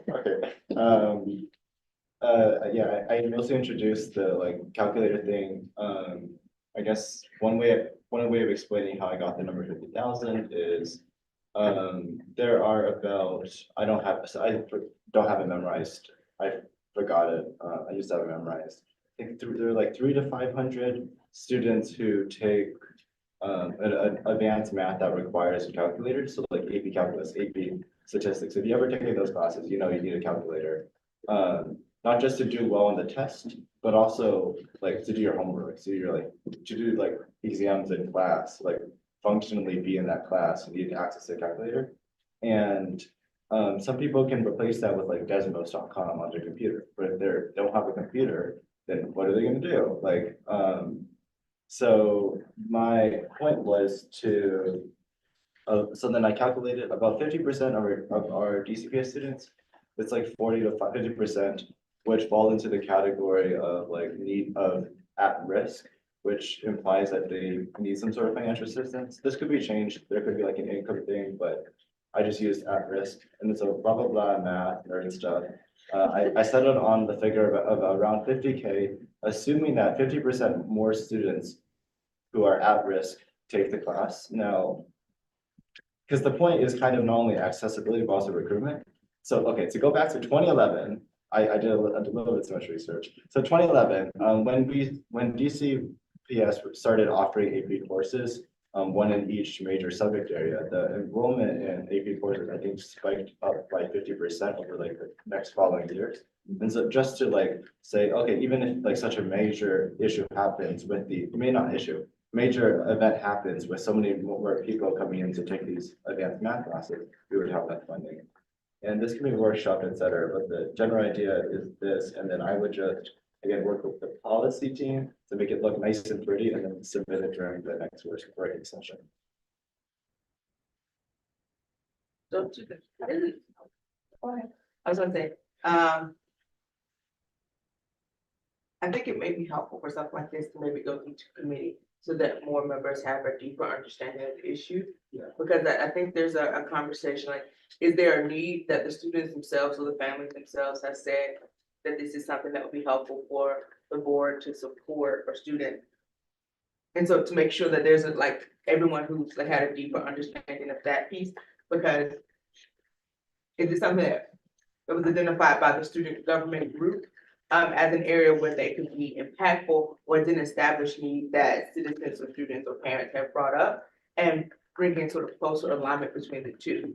Because I will say a number of and it could very well be that, to actually even do a deeper research, like, does DCPS supply calculators? Like, is that in their budget? Are they part of the pools of resources that are, and if you're looking at DCPS, has there been an assessment of charter school? So it's like, there may be a place where calculators are already being provided, but I think working in the committee gives it an opportunity to do more research and to sort of have a more full, well-rounded understanding of what resources are already being leveraged either by city government funds or charter school budgets, to purchase calculators, and if there needs to be an additional supplement to that. And if there's a need that students and parents have expressed that they need these resources and they have not been able to get them from their school that they attend. Okay, what committee is that? Because I'm in this. Oh, yeah, that's up to the president. She has to refer to committee. Because I'm in I have this. some, I think, we don't have to, you representing do not have to pick a committee. The executive director Butler is sharing her perspective on the best way, to workshop this issue. I think I have a question. So first, I would say both the charter, and I graduated from charter school, so I get it. I would the charter sports and the calculator bill. Have you talked with the student advisory committee about this? I know you talked with, folks in youth and government. Because the reason I ask, is that we often go to the student advisory committee and ask people for their perspectives about, and these are big, like, student patient issues. I think that is probably the first stop. I don't know, I mean, we can refer it, to a committee, but the committees are about to change. And so if I needed to refer it to a committee now, I would refer it to student experience and engagement for discussion. And I'm happy to do that. But my question to you is, do you think it would be more beneficial to talk with, and just thinking about process, you don't have to commit to anything now, to talk with the, student advisory committee on the front end? I can also just refer it to the student advisory committee, and you all can work on this and come back to us. I don't want you all to think of yourself as like a lesser committee, or it has to come through, you know what I mean? You all are members in your own right, and you all run that committee. So you don't actually need my permission to take this up, and you can come back to us with the recommendation. But those are possibilities on the table. Okay, that sounds good. Student advisory committee would be good. A lot of the people in the government have secretly infiltrated the student advisory committee. So, No, I. there's like this, yeah. there's a pipeline between, there's like, it's all connected, it's connected to, it's crazy out there. And so it'll be a little bit embarrassing for me to be like, hey guys, here's the bill I wrote, and here's the bill Nick wrote. He's also a member of the SAC. So, and then, so I'm not gonna I think that, that'd be a great idea, and I'll bring that up in our SAC planning meeting. I'll also talk to Nick to get his consent, because I'm not gonna drag him out and be like, hey Nick, here's your bill, present it in front of like 50 kids, immediately. And I appreciate like your concern about like making sure we have all the feedback, especially on record. Like, in youth government, we pass it first through like a committee of about 20 kids, and then a committee of about 50 to like 75 kids. And they all like vote on which bills pass, and both of them passed basically unanimously. Okay, Nick's bill didn't pass unanimously, it was close, but mine always do, mine did. And, sorry. So Representative King, if you are comfortable with it, I'm going to suggest, that you will discuss this in the student advisory committee, in preparation to bring this back to the working session, to us, to consider as a full board. And I think your instincts are right about talking to your colleague first, given he has already offered something. Yes. Okay, all right. Any other questions or feedback for Representative King? All right. HVAC resolution. Yeah, I don't have much to say other than I'm still working on it, so All right. we can keep that. Thank you, Representative, Mayor. Literacy, Alistair. Yes. Representative Chang, I'm sorry. You're, Now, if I think it's excusable after, Do my best, yeah. yeah, so. Happy to answer any questions, but the ask is really for help from the entire board. And individual members to continue to push for these reforms to be made all the way through. And not just assume that we're done because we got some successes in this last budget cycle. I do have a question. So my understanding is that Aussie received a grant from the Department of Education. for The CSLD grant? Yeah. So where's that money going? And is that what we need to ask to direct towards this? Because that could fund quite a bit of the task force recommendations, correct? And that's not. So That's the way that we exactly spent it last time is likely how we are spending it this time, and it's already part of the original proposal that was sent, right? So it's not necessarily an unrestricted amount of funding, and it goes, last time it went to a select number of schools to support them through some, Training or coaching? I mean, provided staffing, which is not necessarily the most sustainable way to do that, as part of it, right? So I think it's a great idea, but unfortunately, I don't think that pool of money is flexible. Because it's a block grant? It's a grant that Aussie applied for, tied to your proposal. Right, so it's block versus. That is also something when we meet with policy later in the month that we can add to the list. That would be great, actually, just to clarify, Clarification because on it. mine is, what I said, it was just an assumption. So it's a category. So Representative Chang, we just sent a budget priorities letter with this in here. Are you to the mayor? We tend to also then follow up with, and we have already shared with the council chairman, that those priorities. Are you asking us to do a separate correspondence? Like, give me your. Yeah, I I guess just I wanna would make be. sure I wanna Fair, understand fair, the fair, ask, fair, right? Like, fair. don't wanna I think- assumptions. When would we do the one for the budget? I think, Do the council one, so we've already Yeah. transmitted the one for the mayor, which has also already been shared with the council members. Yeah. And there's a whole section in there about literacy and funding, fully funding all the And- literacy recommendation. Yeah. For the board's vote. And that was just shared in December. yep. And I guess we're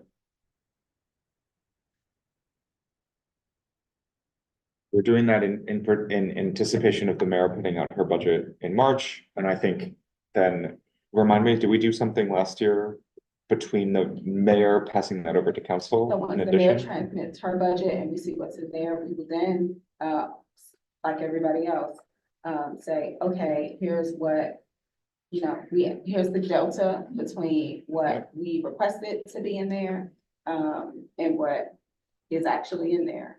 And so I'm not saying that we have to stay silent until it comes to council. I'm just, noting, the actions we've taken and figuring out what we can build on. So if it's a separate set of emails to council members, if it's follow up with the deputy mayor, and we've already shared it with the deputy mayor as well. But I just want, to remind all of us about the conversation we're currently having and the actions that have been taken, so that we can, best strategize around what is Great. effective correspondence. Great. Yeah, I think the ask is more between when. After the mayor puts out budget, but knowing that it takes us some time to kind of put things on the radar, I would love some support. I think that is reasonable and sensible. I also, would just encourage, individual members, there are things to follow up, they need, say like, hey, I care about this, I care about that, but you always that would be great. do that. Given the mayor's, budget has not been, circulated yet. So, Representative Chang, I'm not just saying Representative Chang, but since Representative Chang brought up a specific thing, I would also encourage Representative Chang to reach out to the DME and note that we as a board, for example, have already sent our priorities. And you are hoping to see X, Y, and Z. Great. Does that sound like It's a an great, effective? great next step? recommendation, yes. All right, Thank you. no worries. Any other questions, feedback, suggestions for Representative Chang? My question, and we can discuss it offline, Representative Chang, just curious. Cause I know that you're a champion for literacy, so I know this is not the first time that, I'm presuming this is not the first time that you've made that. I'm just curious about what the outcomes have been in terms of our reading scores or proficiencies or levels and all of that associated with the funding, like how much gains have we seen? So I would love to talk about that. Great, and I'm happy to do it. I think the latest argument I've been making, when we look at Mississippi's outcomes, which have been the strongest, they made similar investments that we've been making. They didn't see any outcomes for their students until 6 years later. So none for us yet. Yeah.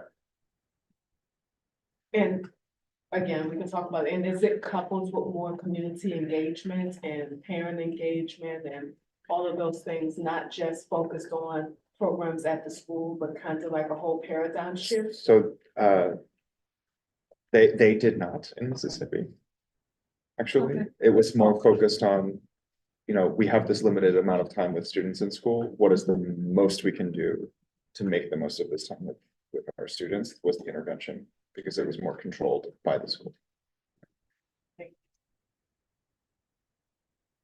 All right, it sounds like that is the end of that discussion. I hope I'm not assuming, we made it. Thank you all. We are still not done. She said, Yeah, this is why I was like, just give me the thing, like, I promise we will discuss, okay, like, We'll know next time. yeah, I literally was like, I'm not trying to be short with you all, I'm doing this all in favor. So, now, the last thing on our new business items, is leadership speeches that always come back to this meeting, they are not required, so, members, who would like to seek leadership positions at this time, and can say they would like to seek a leadership position and can share why they would like to seek a leadership position. If, I don't know, we don't really give like a time limit for this, I'm just gonna ask people to read the room, right? That's part of, your responsibility, in leadership is to read the room. We're not gonna monitor this. If folks do not want to stay at this time, they're not required to, you can, at the public meeting, say, nominate someone, or I just want to give folks the rundown, because we have to remember. And so I do not want to give the impression that this is required. I will personally say it is probably encouraged, just so folks can know, if they need to consider or be in conversation. Okay, and so we are gonna open up the floor, for that at this time. Did I make sense? No, so just your preference. Every January at the public meeting, the first order of business after the roll is taken before any other action is to elect the president and vice president of the board. In the latest revision of the bylaws, you all voted that you want to keep the leadership term to 1 year instead of 2-year terms, which is why we'll be doing this at the meeting next week. So every January, until you all decide to change the bylaws, to say otherwise, this will take place. At that meeting, the meeting will, so the people, everyone will not preside over that meeting as president. The most tenured member of the board will preside over the meeting until a president is voted on and elected. That most tenured person happens to be Representative Patterson, because he's been technically on the board the longest, as he was sworn in first before Representative Chang. Like twins. Yeah. In terms of time limit. And so if whatever reason, Representative Patterson could not be there, Representative Chang would have to preside over the meeting. So yeah. Just so you know. Just, the next longest serving. And from there, they'll open the floor for nominations and the voting will proceed as a normal route. The voter voting will take place. But please note, the bylaws are very specific. In order to become president, a majority of the members who are present. So if not all 9 members are there, the majority changes based on the number of members that are present. For vice president, you need 2/3 majority of the board, which is a different level. I don't know why, excuse me, you need a You need a Majority. Majority. A simple majority, of the board, not Yeah. even close. not a 2/3. Correct. So, but again, that is different from the president. The president is just majority of who is in attendance. Whereas for the vice president, it is a majority of the board members. So if everybody doesn't show up at the top, but we got 5 members and we gotta go with, but you all to be aware, those are the rules. Like anything. Yeah, clarifying question. So, with majority, it's easy to know what that is for the president. Rule if the number of members present is odd, correct? So like if we have 9, it's 5. If we have 7, it's 4, and so on and so forth. But if we have an even number of, members present at the time of the vote, say 8 or 6, how many votes does the president need to? You need a majority of the members that are there. So if you have 6 So it's people, you half still of that need plus 4. one.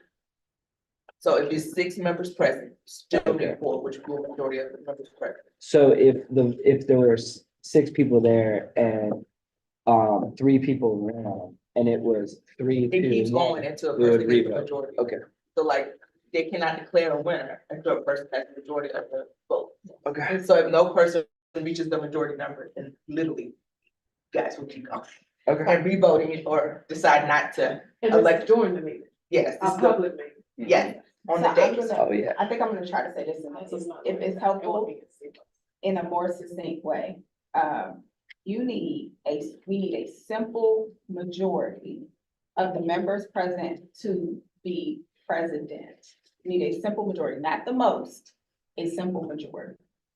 You need a simple majority of the board to be vice president. You will vote on the president first. We will then vote on the vice president. The dean of the board essentially opens the meeting, and then turns to everybody and says, and we will do election.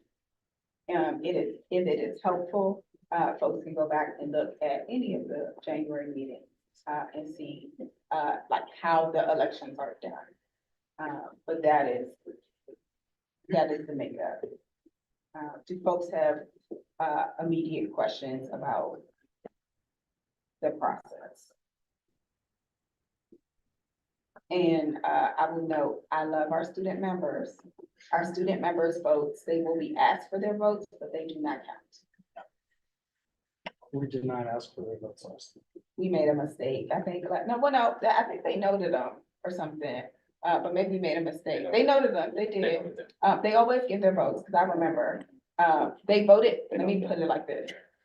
We can ask for their votes, now I don't run it, the dean runs it, so the dean made that decision last time. They can be asked for their votes, they do not count toward, the simple majority, because they are not elected members of the board. Yes, I'm elected now. you are not, I'm so sorry. But I was very proud to swear you in as a full voting member of the board. You have not, unfortunately been certified by DC Board of Elections, which is not my right or authority. And so that is why their votes do not count. I'm so sorry. Any other? What can we run? Huh? What can we run? You We cannot. can. Mama says put I your love hand down, baby. Just put your hand down. This is open to all elected members of the board. Because that's how the board is constituted in statute. These are not, Ebony Rose's rules. These are city government municipal regulations followed by our bylaws. Any other questions about the process? So then with the vice president role, if whoever is running for that position, we need 5 votes, period. So if that person does not get 5 votes, we would re-vote. Correct. Okay. And that has happened before, yes, when we have had to do multiple rounds of voting. Okay. If for some reason you cannot, reach a conclusion on the positions, I believe the people in the position right, serve or something. Don't we have a provision or something? Or we don't? Maybe we took that out. That was the old version of bylaws. Okay, so we gotta come up with an answer. But I think that's easy enough. It's not that many of us. The reason we did the fail safe there and changed, had the members protection was because that way, if you have like, let's say 2 people who are in the hospitalized or something, you can't function without the president. So you have the first round being the members present. So if 2 people are hospitalized, you can still elect the president. We felt that wasn't necessary with vice president, because vice president isn't necessarily needed for the functioning of the board, so we could wait till those members got out of the hospital. And then they could participate, and that's why you get to 5. But if those members were in the hospital and 5 members still voted, there would be a majority without those members, and then you elect the vice president. So that's the rationale for why it's done that way. It's not a question of importance. It's the way people thought, I guess. All right, other questions, about process? I will remind members that the owls are very sensitive. You can't see it, but I can see on Bernice's computer. If you move too much or if you make thought comments, it will pick you up and it will be broadcasted to whoever is watching it. Just so folks know. You don't realize it, but I can see it. Like I can tell who's talking on the side. And everybody else can too. So, if there are no more questions, I'm gonna open the floor up.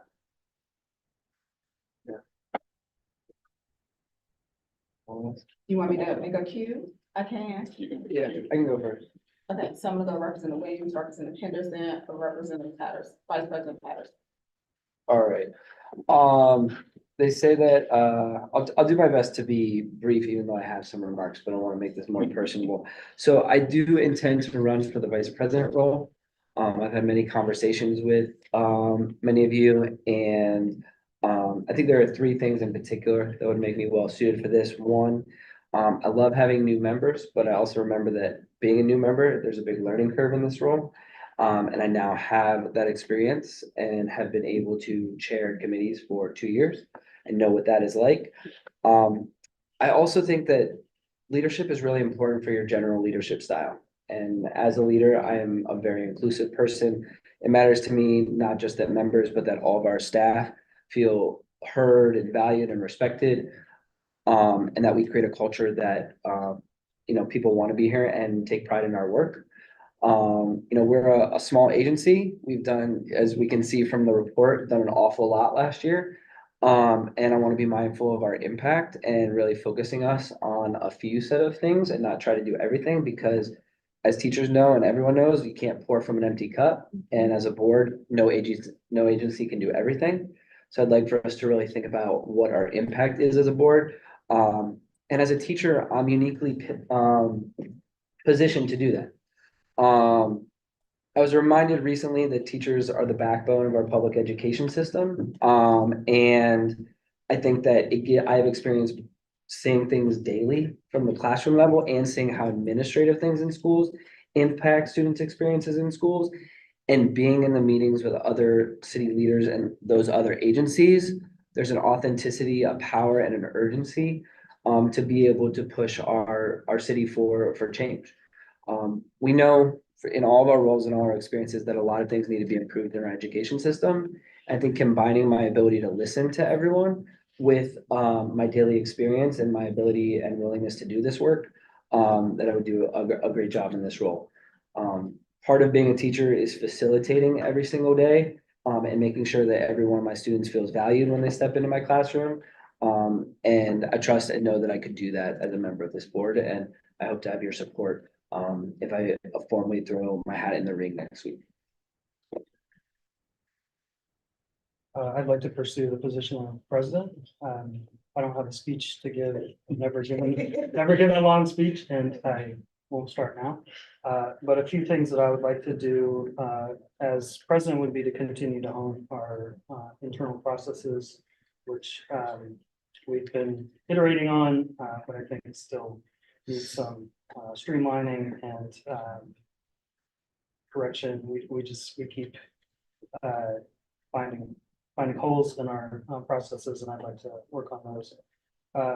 Having chaired the committee on college and career readiness, and us embark, like the most important work I think we'll be doing, that's board specific in the coming year is the graduation requirements. And I'd really like to see that through, from a position of, board leadership as well, just committees are subject to change anyway. And finally, I think, we've been kind of moving around a conversation in the city about accountability and direction, and I think I would love to lead the board in advancing a positive sort of what we think we need to do. Knowing that the external accountability mechanisms aren't really working, even though we've revamped the OSCE framework. Even in thinking about the conversation we've had about having public education as a civil right, I don't see that as being a mechanism that's gonna force the change that we want to see. And so I'd really love for the board to step into kind of the middle there and advance, like, these are the things that we think we need to change in DC education to get our students where we really want them to be.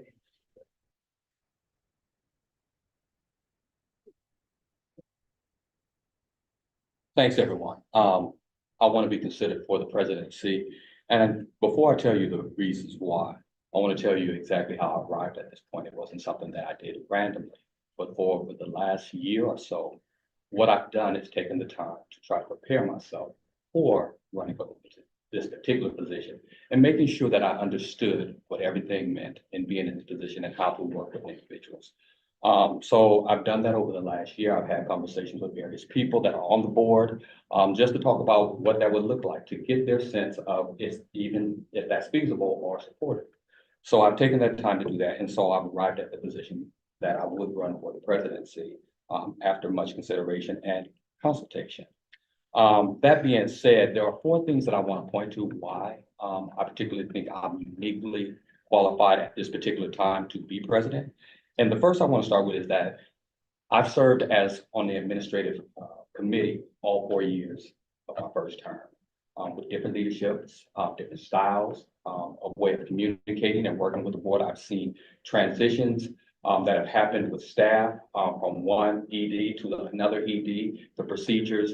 And I think I've learned a lot about how to make sure that we're doing the right thing, both internally and externally with our staff and how we're communicating that out. It was a pleasure to work with every single president that we've had in the first term. I enjoyed learning from them. I think it was very important to learn that. And I also learned how to make sure that when I run a committee that we are collaborative, that everybody's thoughts get to go into what happens. I think as Robert just talked about, or Representative Henderson just talked about, when we were talking about accountability, that was one of the toughest things that we had to do. It was very controversial. A lot of people felt very strongly about things as nuanced as growth versus proficiency and what we should be graded on. And those were some conversations, but I think at the end of the day, we were able to come together as committee chair, co-chaired with some individuals to make sure we had the best product. And that's collaboration, that's making sure that people are heard, that's making sure that we're talking to each one, and so that the people that they represent also have that voice elevated through their particular representative. Secondly, what I would like to say is I've held leadership positions before. It's not unique to me. I've been elected to positions where you don't choose who all your members are going to be. I've been in ANC, in Ward 8. And that's one of the toughest areas that you can probably be an ANC in. And we had some very contentious times and stuff like that. But at the end of the day, we probably produced some of the most life-changing things in the city when I was on 8B and served as chair for 6 years. And we're talking about the things that were built along Alabama Avenue, Stanton Road, that weren't there before, that improved the quality of life. So learning how to lead and move us forward is something I've done before. It's not something that's new to me whatsoever. And so I want to point to that particular position. And then I also was the president of the Ward 8 Dems. Again, a leadership position that can be very contentious at times with different views. But again, collaborating, working with each other, making sure that people are heard, that they're seen, and that what they feel most passionate about is in consideration. Last, I would like to point to, as a practitioner, every single day I get up and go to schools.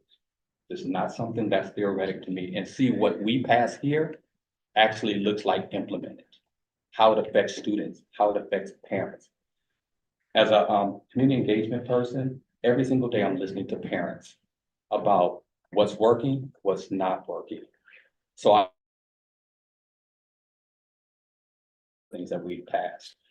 Community engagement has always been the most vital point to me as far as making sure that we are serving the ultimate recipient of what we do, parents.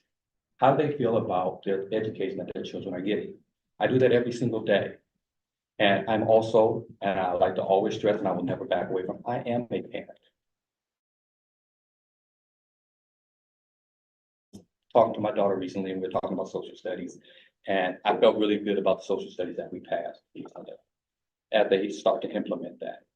I get to hear how my child and how that affects the things that I do every single day. I have a middle schooler and a high schooler. That's important to me. This is not a theory, this is personal in the sense of, I feel it every single day. And I get to see what it was. So I would like to be present because I would bring all those unique aspects, the experience, the positions that I've held, the leadership that I've shown. And I think I've shown myself to be collaborative with every single person that I've served with on this board. So I look forward to trying to represent you in the best way that I possibly can. And working with the staff that is here that I appreciate so much, and make sure that we are working very strong together and we continue to have the kind of credibility that we've built up. When I first got here, we didn't have the strongest credibility and the morale on the staff was not the best. But we've done an amazing job. I think as a group, I can't take all the credit for that, but I think we've done a great job of building a team and credibility across the city as a state board that is unparalleled at this particular time. And is shown in what we've been able to pass. So I would like to continue that work as your leader. Thank you.